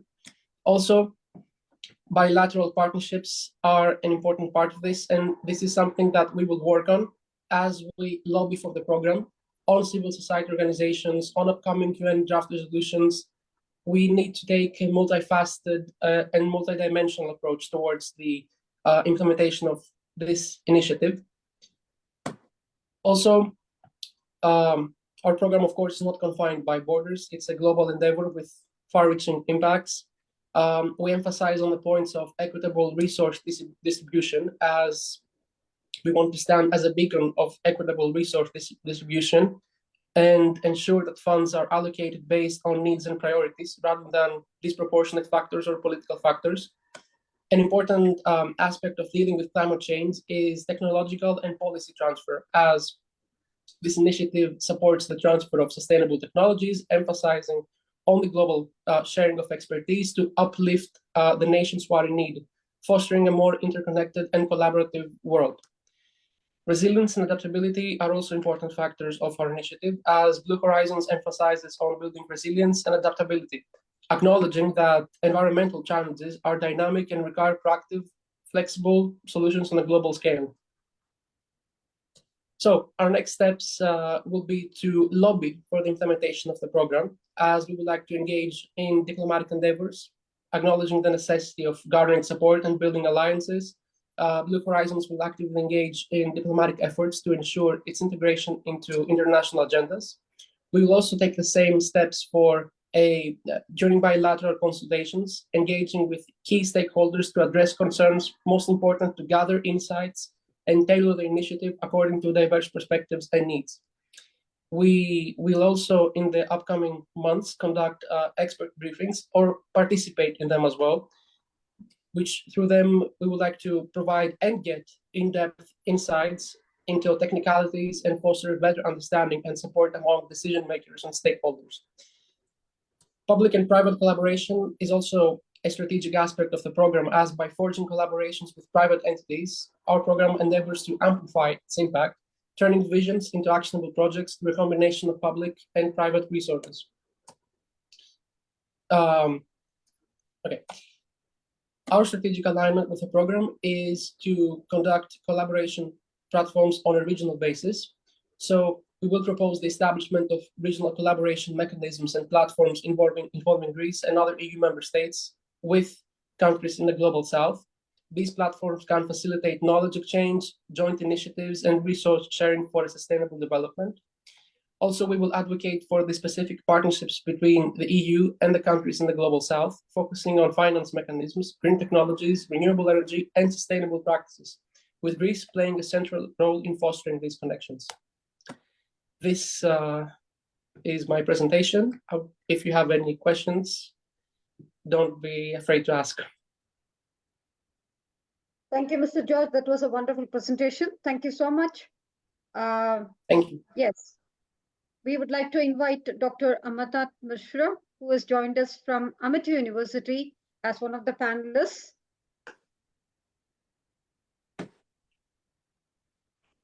Yes, thank you, Dr. Srividya. Very nice presentation. Very nice presentation. And yes, if you are talking about social and economic impacts in climate finance advantage, so this is very important. So socially, if we have faith on such type of things where we can also improve the environment and we can attach with nature, that is beneficial. And financially, we will also gain, because such type of climate changes going on changes the environment and the persons suffering from many things. So we can also prevent and we can also enhance our economic need. Thank you for your nice presentation. George, thank you very much. Doctor, if I may very quickly add that in our country we have a national project at the moment called Greco Islands. The Greco Islands are, we take small islands with small populations and we try to turn them green. Small-scale projects such as these have had impressive results, such as zero electricity bills, of course, zero emissions, improvements in the quality of life. These small-scale projects could be implemented in other parts of the world as well, if they are coordinated, of course. Oh, thank you, George. Thank you very much. As for the forensic aspect, when I'm talking about climate change, I'm also talking about environmental forensics. So there is also, intentionally people involving to damage the climate, damage the environment, damage the air quality, damage the water quality, water pollution is there. So such type of things need to prevent, and there is a proper law required in each country. And developing country is also suffering because during the process of developing, so what happened? There is industry and other factories, waste product also going in water. Also that comes through the soil to the crops, and person also going to infected by many diseases. And also there is organic pollutants. So we need to prevent. And there is also required the small as well as a big project to solve such type of issues. Yes, thank you. Thank you, Dr. Amarnath Mishra. That was very kind of you. And thanks for the insight. Can I speak something? Yes, Dr. Renuka. I raised my hand, but I don't think anyone has realized, so I had to intervene. So thank you very much. Yes, George, thank you for giving us this presentation and also highlighting that this big thing is going on. But when I looked at this project, I was a bit confused. So is it focused on just US or the small projects, as you mentioned? Are they, how, I mean, it is sourced? And also, I would like to understand the scope of Blue Horizon. Thank you, Doctor. We will begin through EU and Global South cooperation, prioritizing on a regional basis as each region faces risks and catastrophes on different scales. So at the moment, we are conducting consultations with stakeholders in the South, the Global South, the countries who are at the front of climate change, and we will prioritize in the upcoming months. You know, climate change is a massive risk with many technical aspects. I'm a lawyer personally. I'm not aware of the more scientific aspects of it, but we will prioritize on a regional basis, create a flow of information to address specific needs. Of course, our reach and scope is global, and we're focused more on EU and Global South cooperation. I do not have any, how can I say it, comments or contacts with the US. And I think that it's not a priority of the US at the moment to address climate change in the developing world, sadly, of course. Okay, thank you very much. I think we can take it as a private meeting. Please, I have given you, or I will write down my email address and we can meet, because as I mentioned earlier that we are having this every month. We are going to have summits in Global South countries, and we would like you to be one of there to have this understanding, or maybe you can have plenty of connections. So I won't take much time here, but we can connect. Okay, so thank you very much for that. Thank you, Dr. Renuka, and thank you, Mr. George. That was wonderful. I'm sure you will be able to elaborate more on our net zero session, which is going to come forward. Thank you. Dr. Virginia, would you like to add on to that? Anything to add on? Can we move ahead, Dr. Virginia?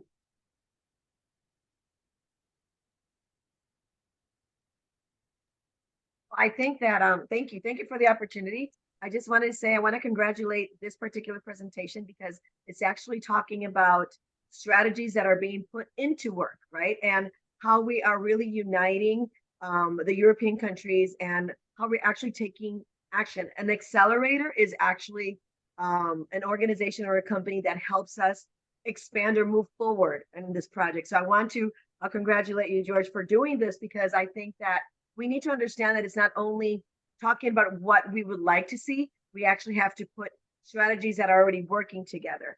I am from the US, and you're absolutely right. It is a pity that many times we don't see climate change as a big important factor, but I do want to let you know that as individuals and as organizations, we do. Maybe the government may not, but as people, we all realize how important it is to take care of the only planet that we have.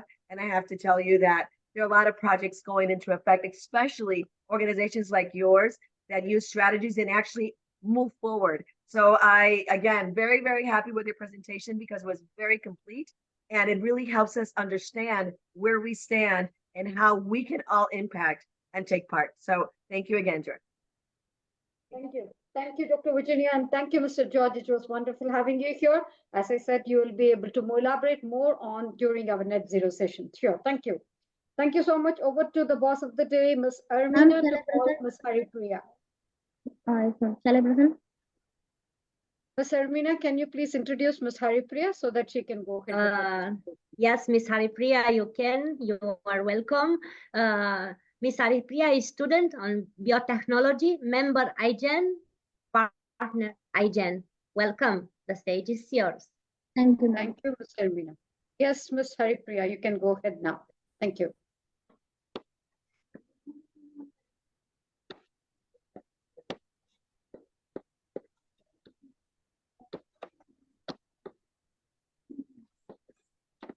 We've got two more speakers, so I request everyone to stick on to the time schedule as far as possible.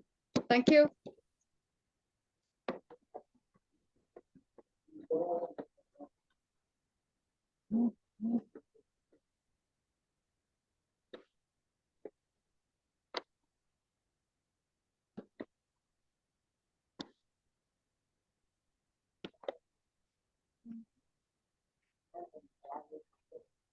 Ma'am, is my screen visible? Your screen is loading. It's not even loading, dear. Ma'am, no, ma'am. Ma'am, now my screen is visible? No, dear, not yet. Yeah, now it is. It is loading. Okay, ma'am. Okay, ma'am. Good evening, everyone. Myself, Haripriya from Present College. I am here to present about the topic climate finance advantage by tracking the social and economic impact.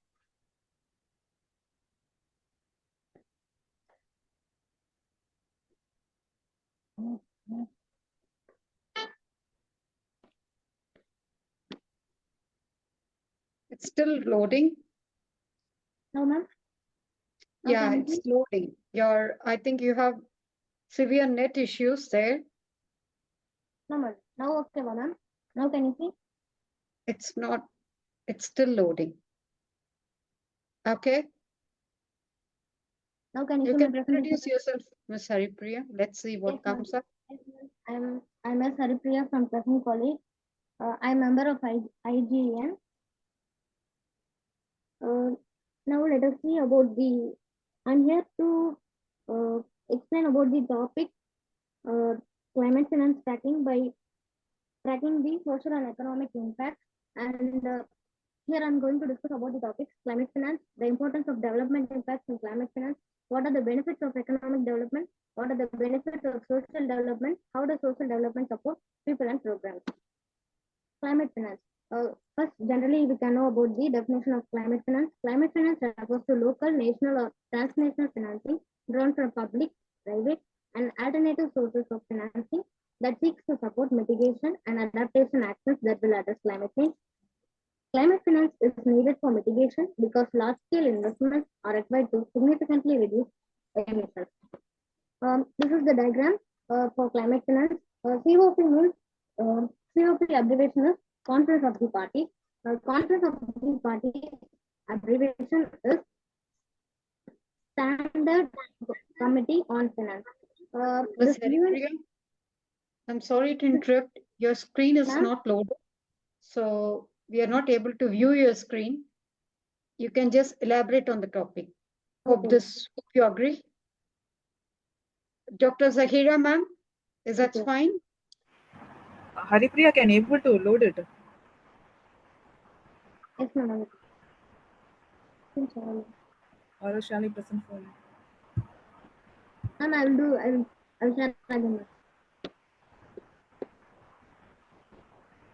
You can still elaborate on the topic, Ms. Haripriya.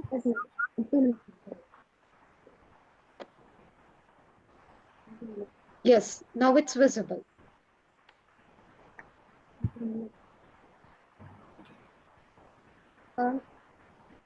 Now, COP means Conference of the Parties.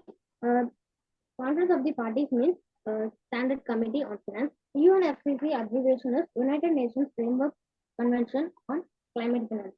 This convention main objective is to stabilize greenhouse gas concentrations at a level that would prevent dangerous anthropogenic human-induced interference with the climate system.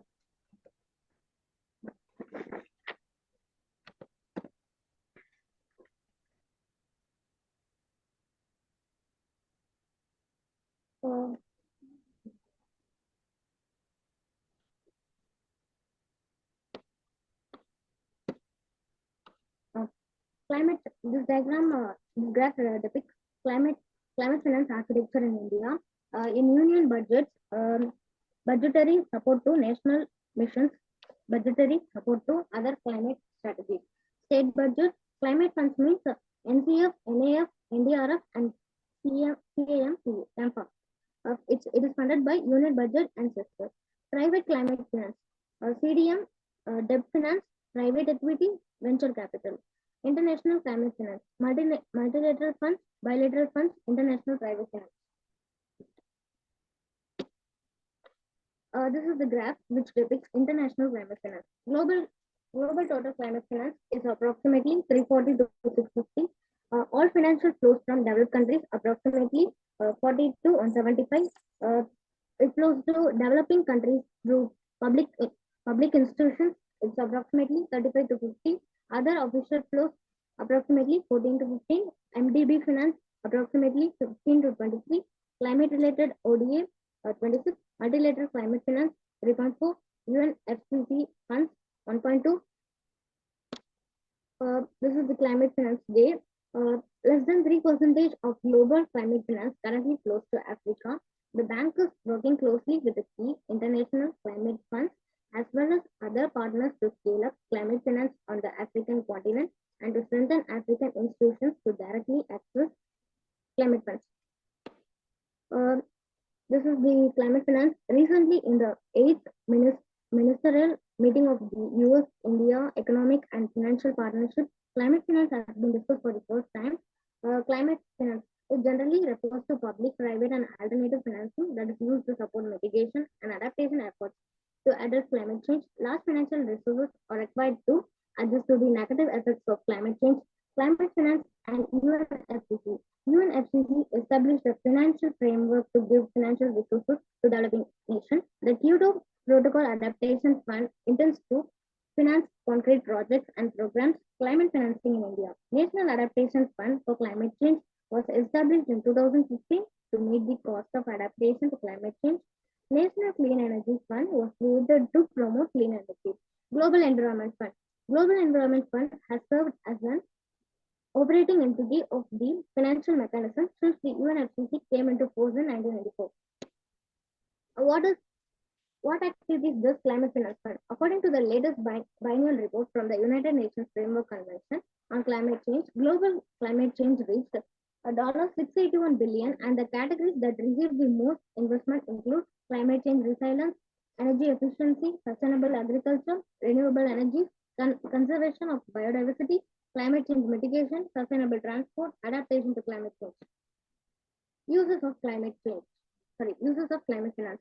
Mitigation efforts. The large majority of climate finance USD 93 billion out of USD 97 billion is used for mitigation measures, mostly for capital investments in mitigation measures like renewable energy. Most of the financing USD 55 billion out of US dollar 93 billion from the private sector in the form of capital investment. Bilateral and multilateral institutions USD 19 billion and USD 14 billion respectively. Funds contribute USD 2.4 billion. The offset market provides USD 2.2 billion of incremental cost financing. Voluntary or philanthropic contributions are estimated to provide USD 240 million, slightly more than their contribution to adaptation. Adaptation receives a small share of about USD 4.4 billion. Adaptation is predominantly financed through bilateral institutions USD 3.6 billion out of USD 4.4 billion. Multilateral institutions USD 475 million and voluntary or philanthropy USD 210 million, and a relatively small share USD 65 million is provided by dedicated funds. This is the graph which depicts a global landscape of climate finance 2023, and this is also the graph which depicts a global landscape of climate finance 2023. This is the graph which represents climate finance which occurred in 2023. This is the graph which depicts India needs over $900 billion in climate finance. Climate finance in developing countries. This is the graph which depicts climate finance in developing countries. So climate finance for developing countries is rising. Climate finance provided and mobilized by developed countries in USD billions. So in 2013, climate finance for 52.2, 2014, 61.8, 2016, 58.6, 2017, 71.2, 2018, 78.9, and 2022 is the goal. And this is the social and economic impact of climate change. The cost of adapting coastal areas to rising sea levels, loss of the capacity to work due to heat, more work to gain access to limited resources, fresh water will be in short supply in some areas, relocation of whole towns, shrinking productivity of harvest, prices of basic foodstuffs and consumer goods will rise, extreme meteorological phenomena will cause widespread poverty, diseases will spread due to higher temperatures. This is the climate finance sources, bilateral as part of ODA, multilateral, World Bank, ADB, etc., domestic allocations within the context of UNFCCC, private. So these sources are combined, and if these sources are combined, we can get developing countries. And sources of climate finance, there are 4 types of sources: public sector, private sources, multilateral sources, and carbon markets. Same, the picture only here. And sources of funding, there are 4 major sources: private, CDM, and carbon offset markets; public, official aid and policy money; global capital markets, institutional investors, high net worth individuals and leading institutions; multilateral.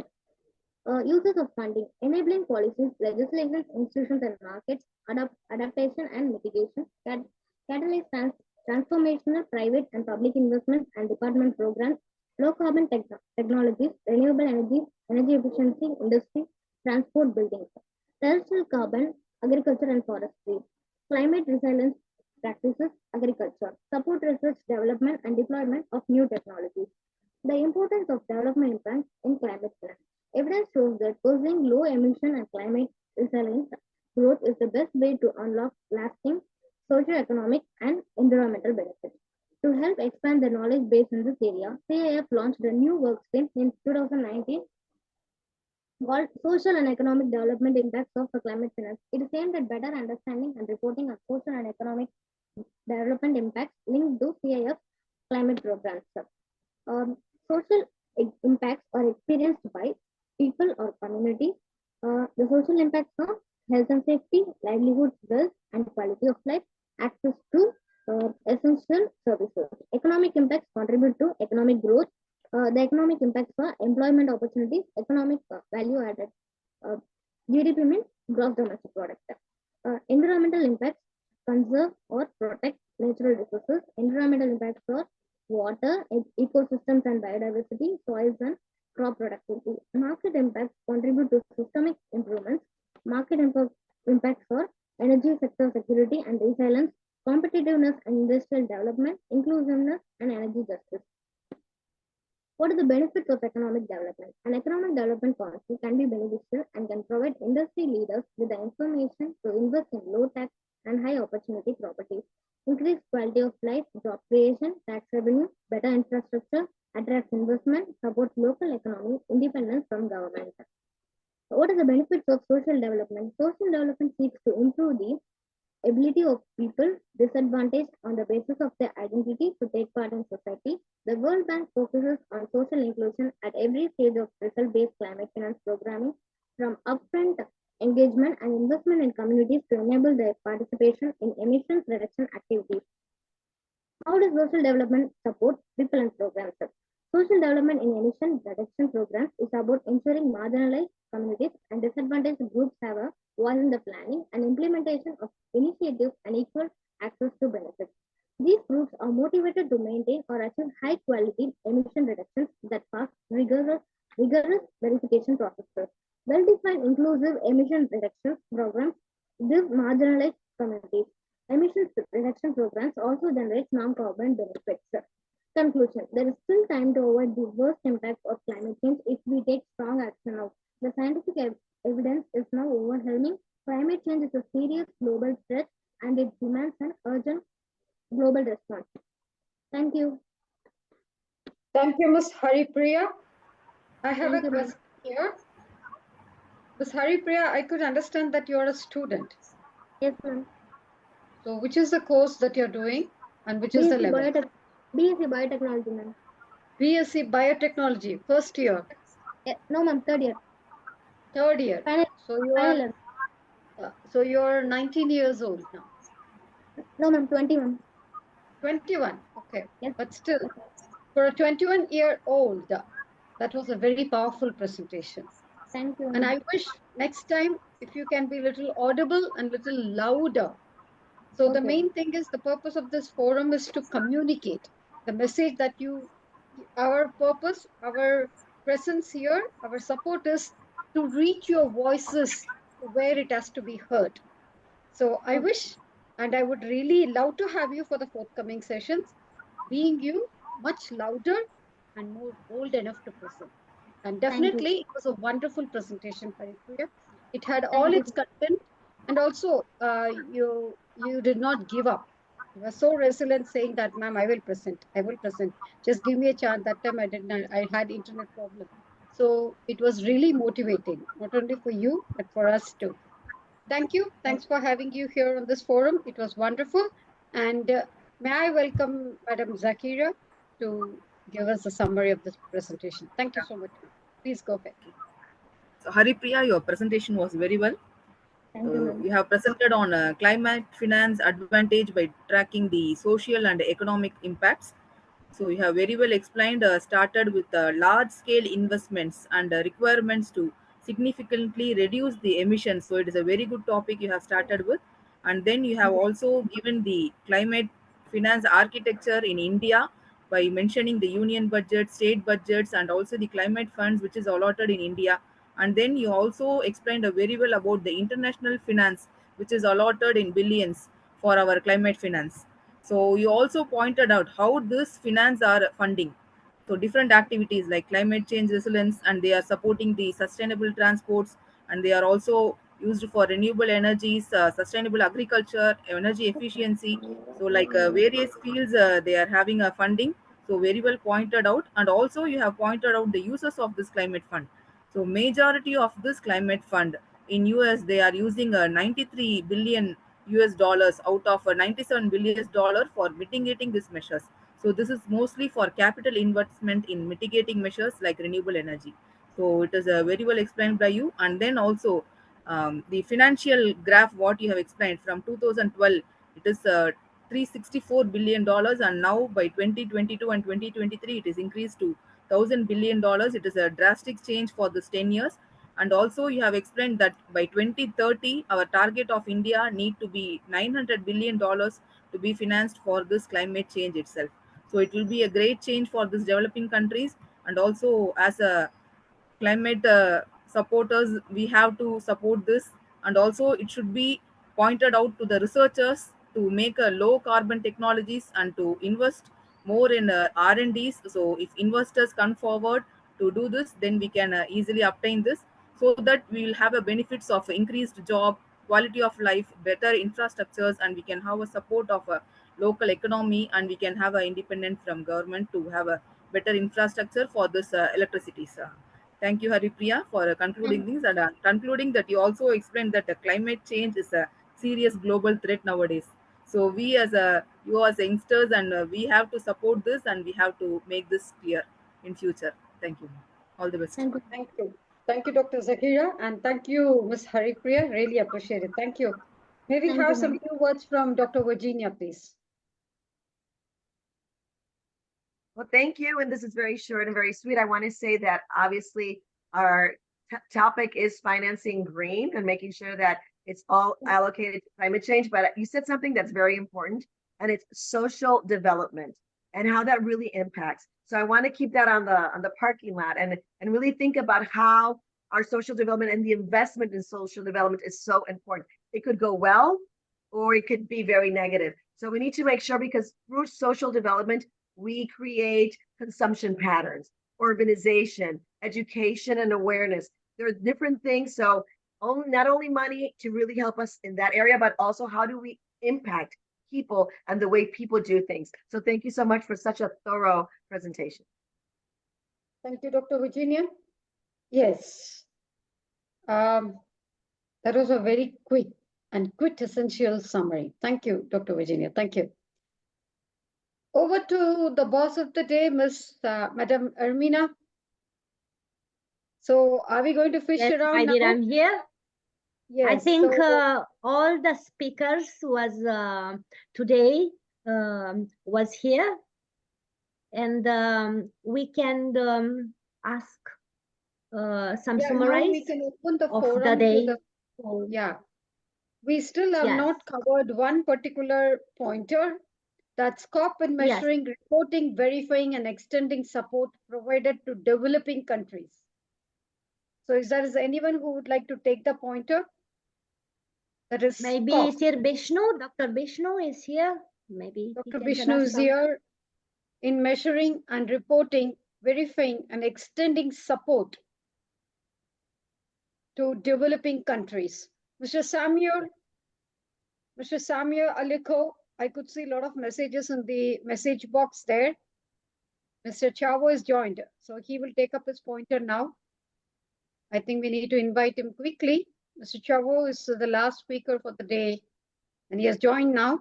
He's going to speak on building resilience to climate shocks is a priority. Welcome, Mr. Daniel Chavo. Thank you very much. Yeah, Mr. Daniel, just give 2 seconds for Ms. Armina to introduce you. Thank you so much. Okay. Ms. Armina? I am here. Mr. Daniel Chavo Kiseka is co-founder and Chief Operating Officer Nutra West. Welcome. The virtual stage is yours, Mr. Daniel. Well, thank you very much for this opportunity to being part of this very prestigious conference. Like mentioned, Daniel Chavo Kiseka is my name. I'm an entrepreneur. Besides working at NutraVest as co-founder and chief operating officer, I double as the country representative for young professionals for our group for culture development. That is YFAD in short. I'm the Ugandan country representative. And I'm basically going to show you why building resilience to climate shocks is a priority. Well, building resilience to climate shocks is not just an option, it is an imperative as our planet continues to face the devastating of the consequences of climate change. Sorry. The need to prioritize resilience has never been greater. Climate shocks such as extreme weather events, rising temperatures, and sea level rise pose significant threats to our environment, economy, and communities. In order to mitigate the impacts of these shocks and ensure a sustainable future for generations to come, we must come to proactive measures to build resilience. Resilience refers to the ability of a system or community to withstand and recover from the shocks and stresses. It is about adapting to changing conditions and bouncing back stronger in the face of adversity. Building resilience to climate shocks requires a multifaceted approach that addresses both the mitigation and adaptation aspects of climate change. On the mitigation front, we must prioritize reducing greenhouse gas emissions and transitioning to clean and renewable sources of energy. By decreasing our reliance on fossil fuels and embracing sustainable practices, we can mitigate the severity and frequency of climate shocks. This includes investing in the renewable energy infrastructure, improving energy efficiency, and promoting sustainable land use practices. However, even with the best mitigation efforts, climate shocks are inevitable. That is why adaptation is equally important. We need to invest in infrastructure and technologies that can withstand extreme weather events, such as resilient buildings, flood control systems, and climate resilient agriculture. Additionally, we must enhance our early warning systems and disaster response capabilities to ensure swift and effective action in times of crisis. Furthermore, building resilience is not a task that can be accomplished by governments or organizations alone. It requires collective action and collaboration at all levels, from individuals and communities to businesses and governments. We must engage in knowledge sharing, innovation, and partnerships to develop and implement effective resilience strategies. And most importantly, there is more need for funding to facilitate the implementation of green projects in least developed countries. It is therefore a major requirement for donors and intermediaries to create a financial model that delivers adequate grant-based funding to local organizations for they are on the front line of climate change. This calls for greater flexibility in budgets with scope to change budgets mid-project in case of unforeseen events like political insecurity or climate disasters like flooding, which need quick response. If there is no flexibility to redirect resources, communities can't respond, which links to why donors need to be connected to projects to get a clear idea of realities on ground to be able to see why project budgets need more flexibility. Climate action is everyone's responsibility, and if we are to build a world with friendly climate, youth innovations and actions have to be put at the front line, allowing us to lead the revolution and change the mindset that we are the leaders of tomorrow to the real fact that our leadership has already started and we are the leaders of today. In this regard, allow me to introduce to you a project that is combining access to real-time weather information for early warnings and agriculture insurance for adaptation and resilience for farmer communities against climate events in Uganda. The project is titled Community-Led Adaptation Solutions for a Sustainable and Resilient Development under a Changing Climate and Environment. In short, it is regarded as Class Red. When I gave you a background of Africa and Uganda and Africa at large, Africa and Uganda agricultural system is heavily dependent on small-scale farmers, and it is why it is mainly rain-fed. Therefore, the prevailing impacts of climate change, which are characterized by erratic seasonal rainfall onset amounts and cessation, makes it difficult for small-scale farmers to adapt to climate change, which weakens their capacity to survive the impacts. Government efforts are in place to provide the farmers with timely climate information so that they can plan better their farm management activities. However, the forecast does also sometimes fail facilitating the farmers with capacity to adapt to climate change. Therefore, extra efforts to increase farmers' resilience to climate change through additional solutions like agriculture insurance will be provided. In Uganda, Nutravis, a private company which represents the farmers and their interest, is leading a consortium of partners who include the Uganda National Meteorological Authority, which we regard as UNIMA, Nutravest, the Agro Consortium, ClimDev, and Uganda Meteorological and Allied Professionals Association, or in short, regarded through as UMAPA, to implement this project in which farmers adopt using new climate change solutions to adapt to climate change. The project focuses on any of the following major insurance schemes. The first insurance scheme is known as the index-based insurance. The index-based insurance is based on specific indices such as weather parameters, like rainfall and temperature, satellite data, or vegetation indices to determine the extent of crop loss instead of assessing individual farm level losses. Index-based insurance simplifies the claims by linking compensation to index values, which represent the overall crop performance. The other scheme that we'll focus on is the multi-peril insurance. This is a kind of insurance that bundles together multiple coverages that typically would be needed with each other. The package may include multi-peril crop insurance, livestock insurance, poultry insurance, and aquaculture insurance. In a research that we made before coming up with this project, according to a report by Guetex et al. 2025, agriculture insurance has so far been practiced and adopted by small farmers, all the ones we call smallholder farmers in various countries, among which include India, Mongolia, Ethiopia, Tanzania, Kenya, and Rwanda. In their study, it is reported that farmers in these countries have adopted the agriculture insurance services, increased their allocation of funds into their agriculture enterprise inputs, and as a result, increased their profits and savings. The report further indicates that the more and more farmers adopted to the services, even without premium subsidies, the services can cater for any agriculture enterprise like crops and livestock. Therefore, agricultural insurance can as well benefit small-scale farmers from Uganda. A report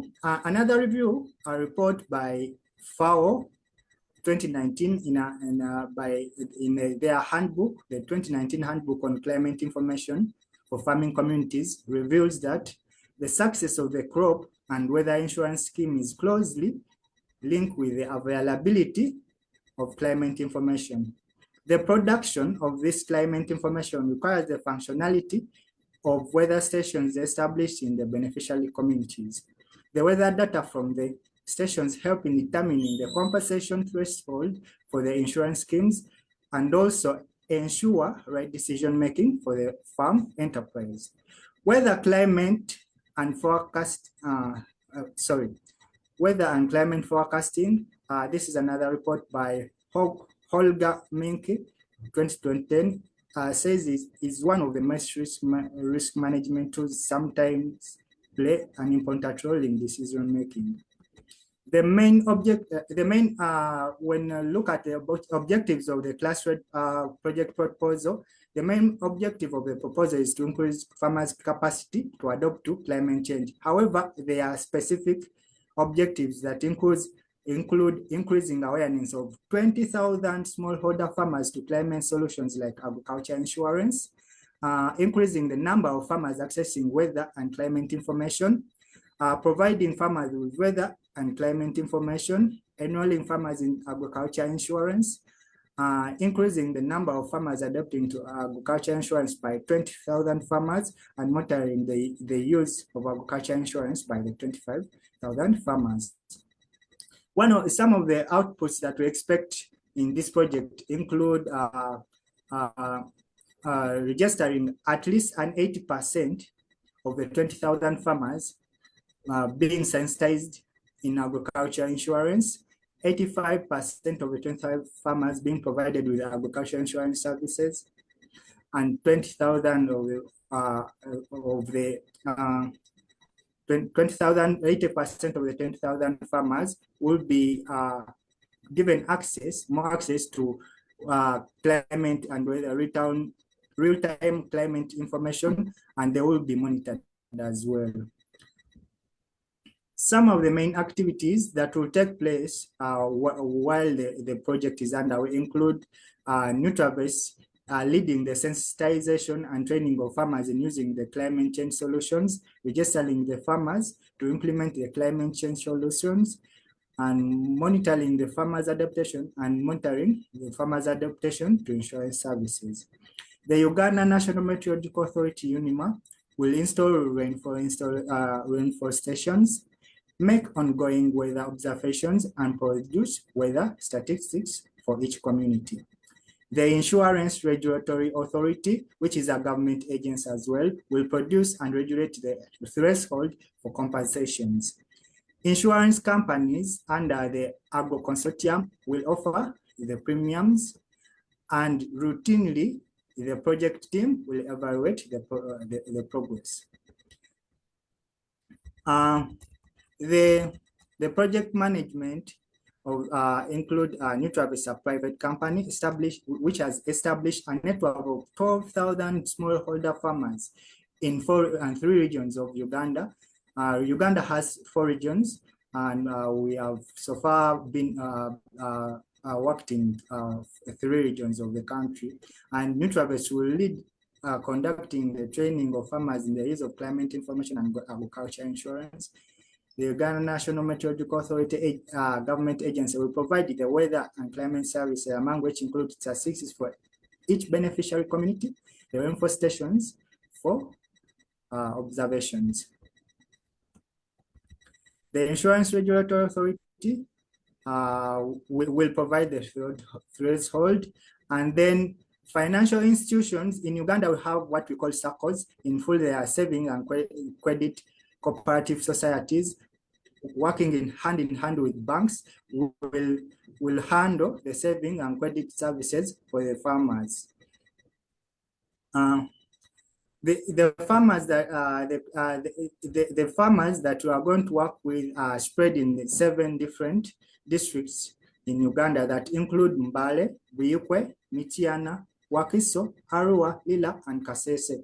These farmers will be monitored in the following areas: They will be monitored to see the percentage of farmers that are interested in these climate change solutions, the percentage of farmers sensitized and trained in the services, the percentage of farmers who are registered to start for the services, and the percentage of farmers who continue to use the services after the first season, the number of rainfall stations installed to monitor the rains, the number of weather forecasts provided by UNIMA, the number of users accessing the weather forecast by their mobile phones, the availability of thresholds provided by the Insurance Regulatory Authority, and the percentage of farmers who registered positive results in these services. The uniqueness of this project is that the weather and climate, real-time weather and climate data will be accessible even on phones that are called the prepaid phones, those that cannot access internet, so that they can, by just typing a few numbers, and then they can receive weather information through SMS. The project is expected to start with a pilot of 3 years, and it is expected to scale to the whole of Uganda and East Africa in the years after the pilot. The information was digested and accepted by the farmers. We took on a survey from our farmers, and we managed to get positive response. And of course, we did this project as a request from our farmers that we have worked it. Remember, NutraVest initially started by creating access to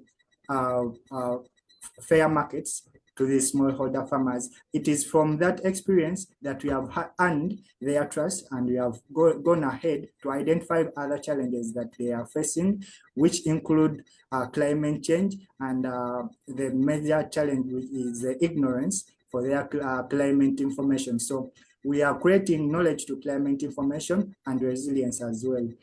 You may take the greatest H-hands.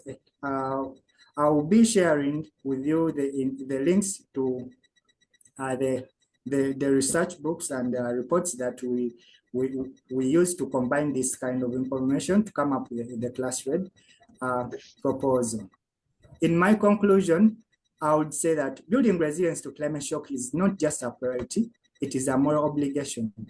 We owe it to ourselves, future generations, and the planet to take proactive measures to mitigate and adapt to the impacts of climate change. By prioritizing resilience, we can create a more sustainable and secure future for all. Let us act now before it's too late. Thank you very much.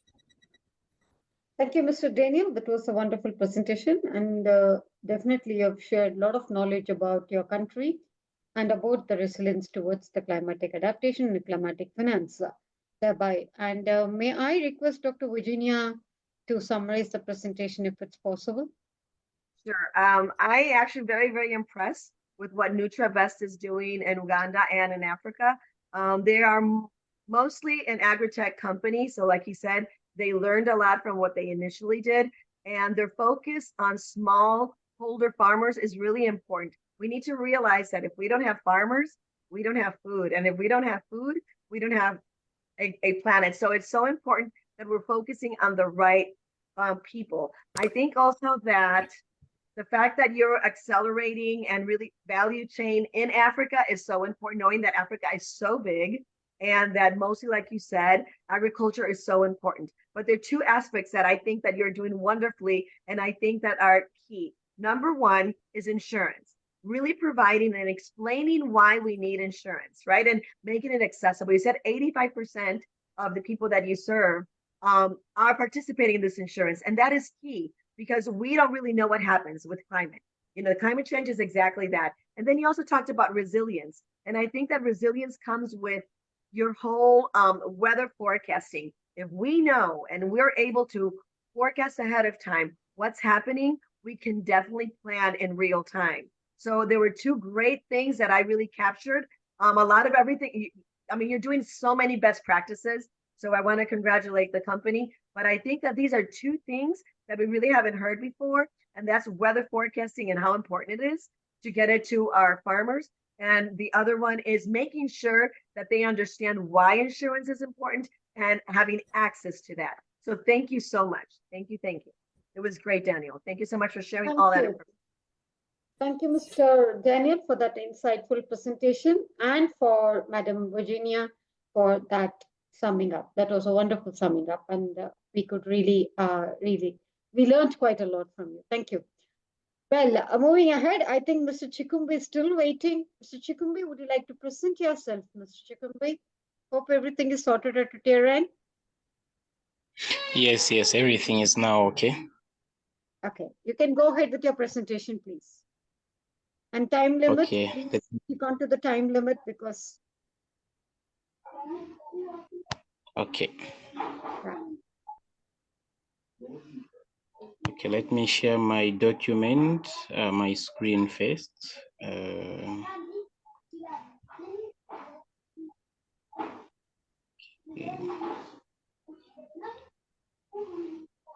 Are you able to view my screen? No, not yet. Not yet. Okay.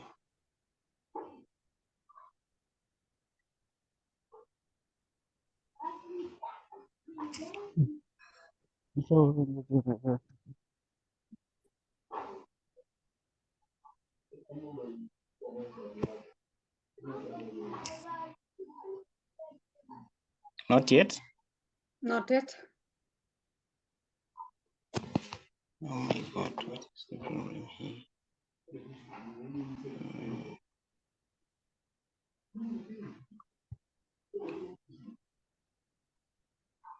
Would you like to give a summary, a synopsis of your presentation, Mr. Chikumbi? Okay, I'm coming.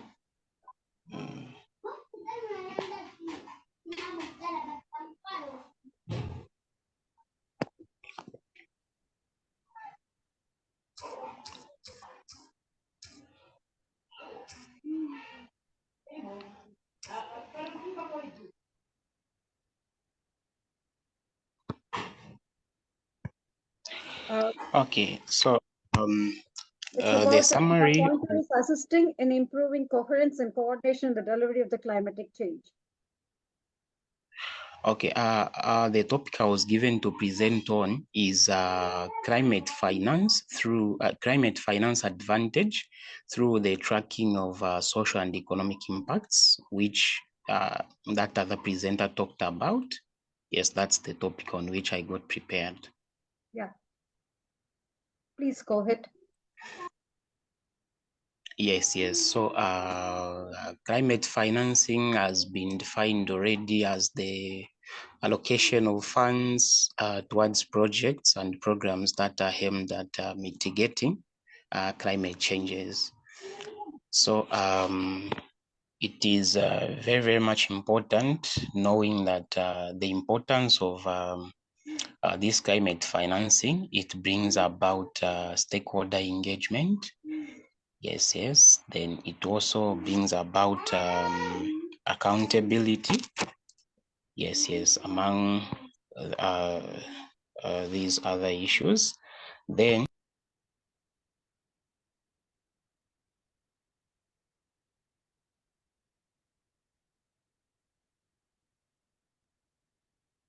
I think he lost the connection. I think he lost him there. Well, I would request Dr. Shahid Adibisi to give his insights about the whole topic. Dr. Shahid Adibisi, doctor, if you're here, would you like to give your insight about the whole program, whole topic, the climatic finance, in a short summary? Thank you. Wow, this is a very huge task, and yes, I actually followed the whole presentation right from the first to the last one, and I think there are these very lessons that actually resonated within me when I was listening along, and that is the fact that there is no domain or no system or no body or no government or no existence of entity that has the embodiment of what it takes to take the world to the next level. which is the solution we are all seeking for. From each of these very presentations, from the case study to the illustration to the facts and figures, and each, there is something unique in each presentation that when we match them together, it's going to form a very beautiful recommendation for the global community as a whole. And that is what I was even thinking that after this very session, what are we going to do with this a whole lot of information, a whole lot of a recommendation, a whole lot of solution? What are we going to do with it? I think we advise the panel and the body as the partnership to actually do maybe a documentation and submit it to different levels of platform that are involved in this very agenda, from the UN to different countries and from diplomatic offices and the rest like that, and companies that are actually financing or driving the sustainable development issues. Because it is not enough to talk about it. It is not enough to generate this very weight of a solution and knowledge. Well, taking it further, engaging them with this very discussion, and even showing them most of these very presentations and inferences and cases. I think it will do us and the world of the global community a very good advantage. So that is my takeaway submission of this. Thank you. Thank you. Thank you, Doctor. Thank you so much. Dr. Virginia, before we sum up, would you like to add on?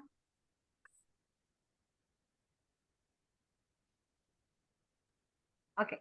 I think we heard in every single one of these presentations that were so well put together. So I want to congratulate mentorship, if there was any, helping a lot of the students and the ambassadors. I also want to congratulate the companies that came through and talked about what they're doing. But I think it's an urgent call to action, right?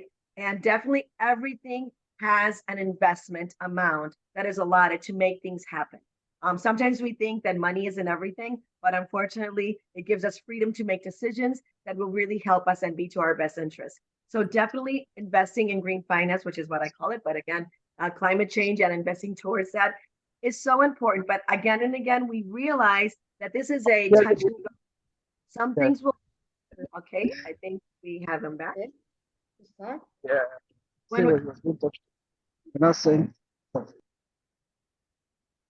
Sorry about it. There we go. That's okay. We know that climate change presents financial risks. So many times when we're talking about this, countries and policymakers will not want to pursue it. And we had our George that said that the US is not interested. Obviously, that's just government because other people do. But I do understand, where do we allocate the funds in order to do research and development, to do technology advancements? All this is really to do education and awareness. So I totally think that today's topic was key for us to realize that although we think that it is somebody else's responsibility to invest in climate change, we need to realize that we are part of the solution. We need to make sure that we address our government. We need to make sure that we address our private sector. Corporations have to be responsible. Many times corporations and manufacturers are responsible for a lot of this. So we need to all come together. And I think we saw this again and again in every single one of the conclusions. There's so much to do, but one of the topics that I thought was very key is mitigation, which means how are we going to deal with this? Resilience. How are we going to get up after? We tried something, it didn't work, or something happened. How do we really help our people become resilient? Regulatory changes. We heard again and again how countries are doing all these changes, but we need them to happen faster.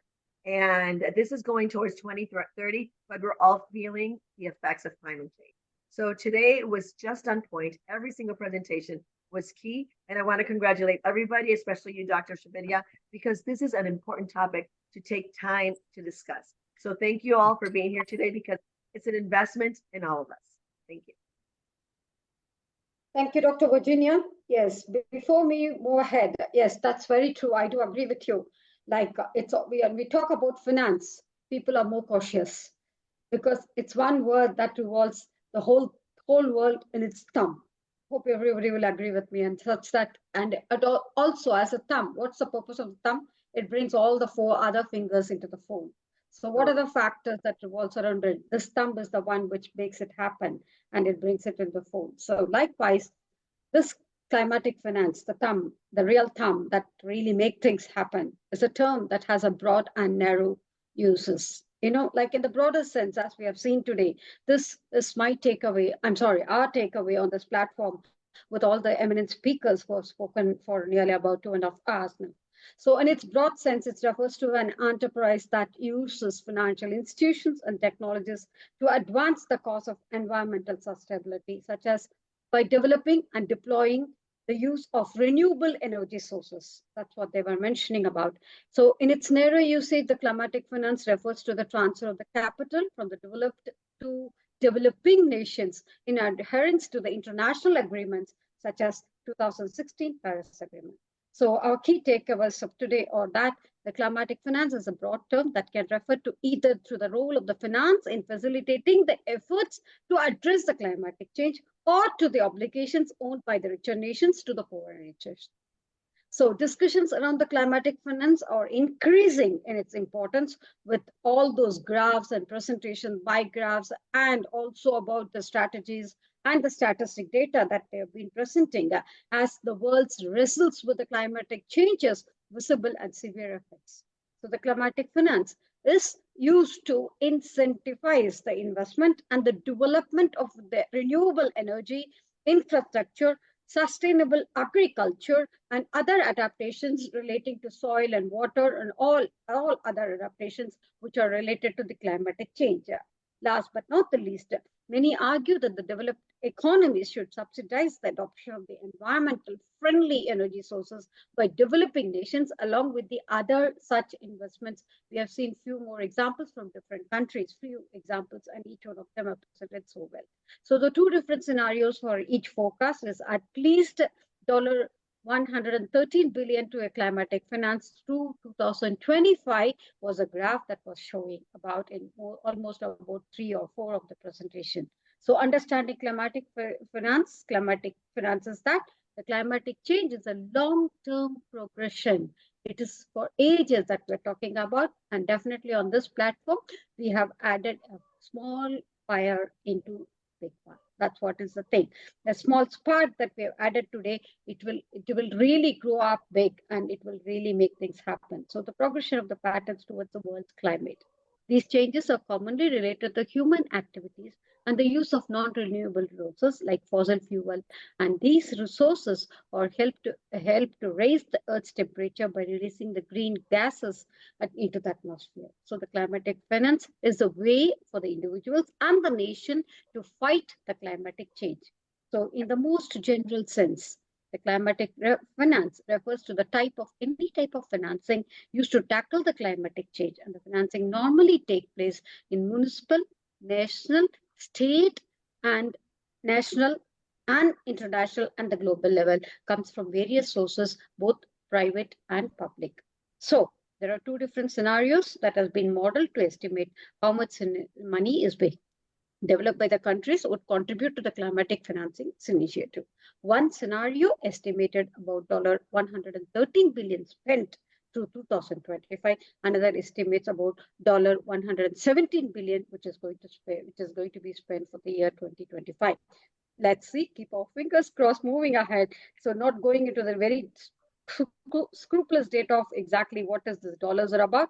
Contributors of this climatic finance involves and summarize the whole financial institutions like banks and other intermediaries to transfer capital overseas, financial markets to price in energy commodities, and derivatives in the markets to hedge and exchange risk-related energy prices, stock exchanges and investment vehicles to facilitate investment in the renewable energy companies. So hopefully all these stakeholders who are present with us on this platform or otherwise in the community will help us to do the needful. So climatic finance encompasses all these activities which are likely to accelerate even further in the coming years. So as the term goes, more narrowing the meaning in the sense, it relates the question of how developed countries should support the developing ones in the transition towards energy sources and other technologies with the improved environmental footprints. So these discussions are not only today, and it will go on forever and ever until we reach our rational. Thank you so much. And that's the takeaway for today. Over to the boss of the day, Madam Armin. Thank you.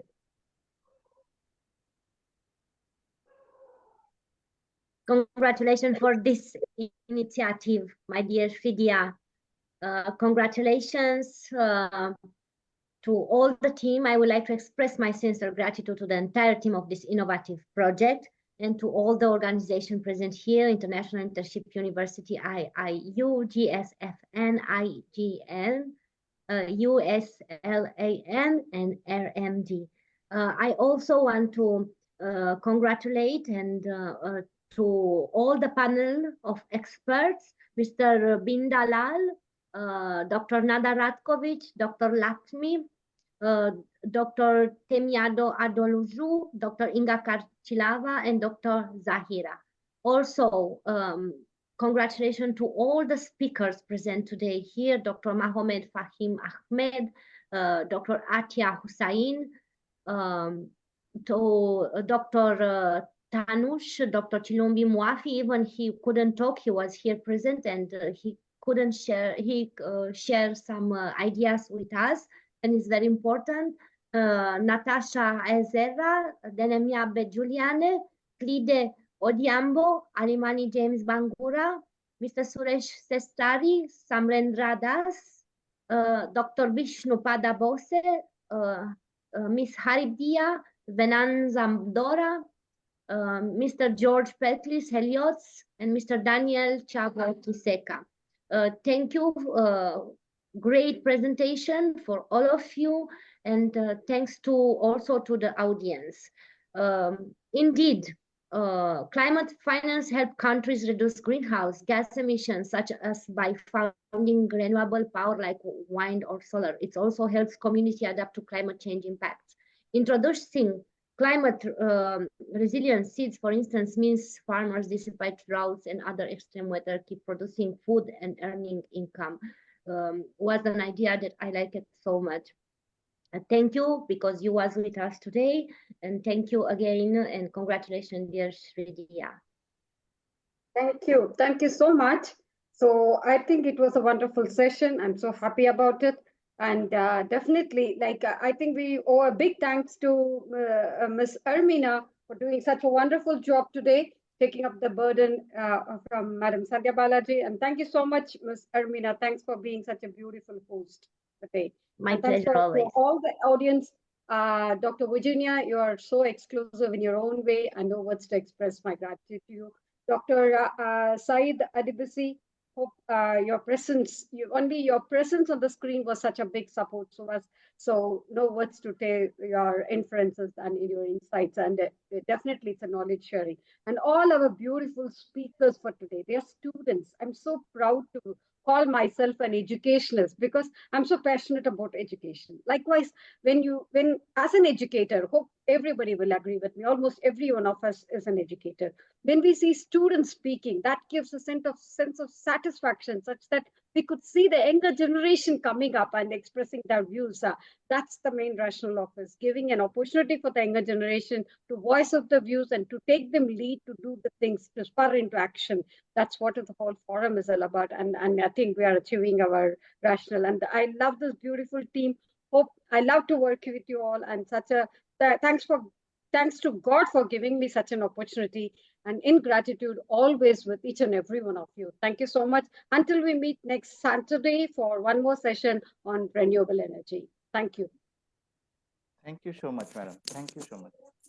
I express sincere thanks and gratitude. Thank you. Thank you. Thank you. Thank you. Thank you. Thank you, Niranjan. Thanks for the wonderful support. Thank you so much. Thank you, Niranjan. Thank you, Arjun.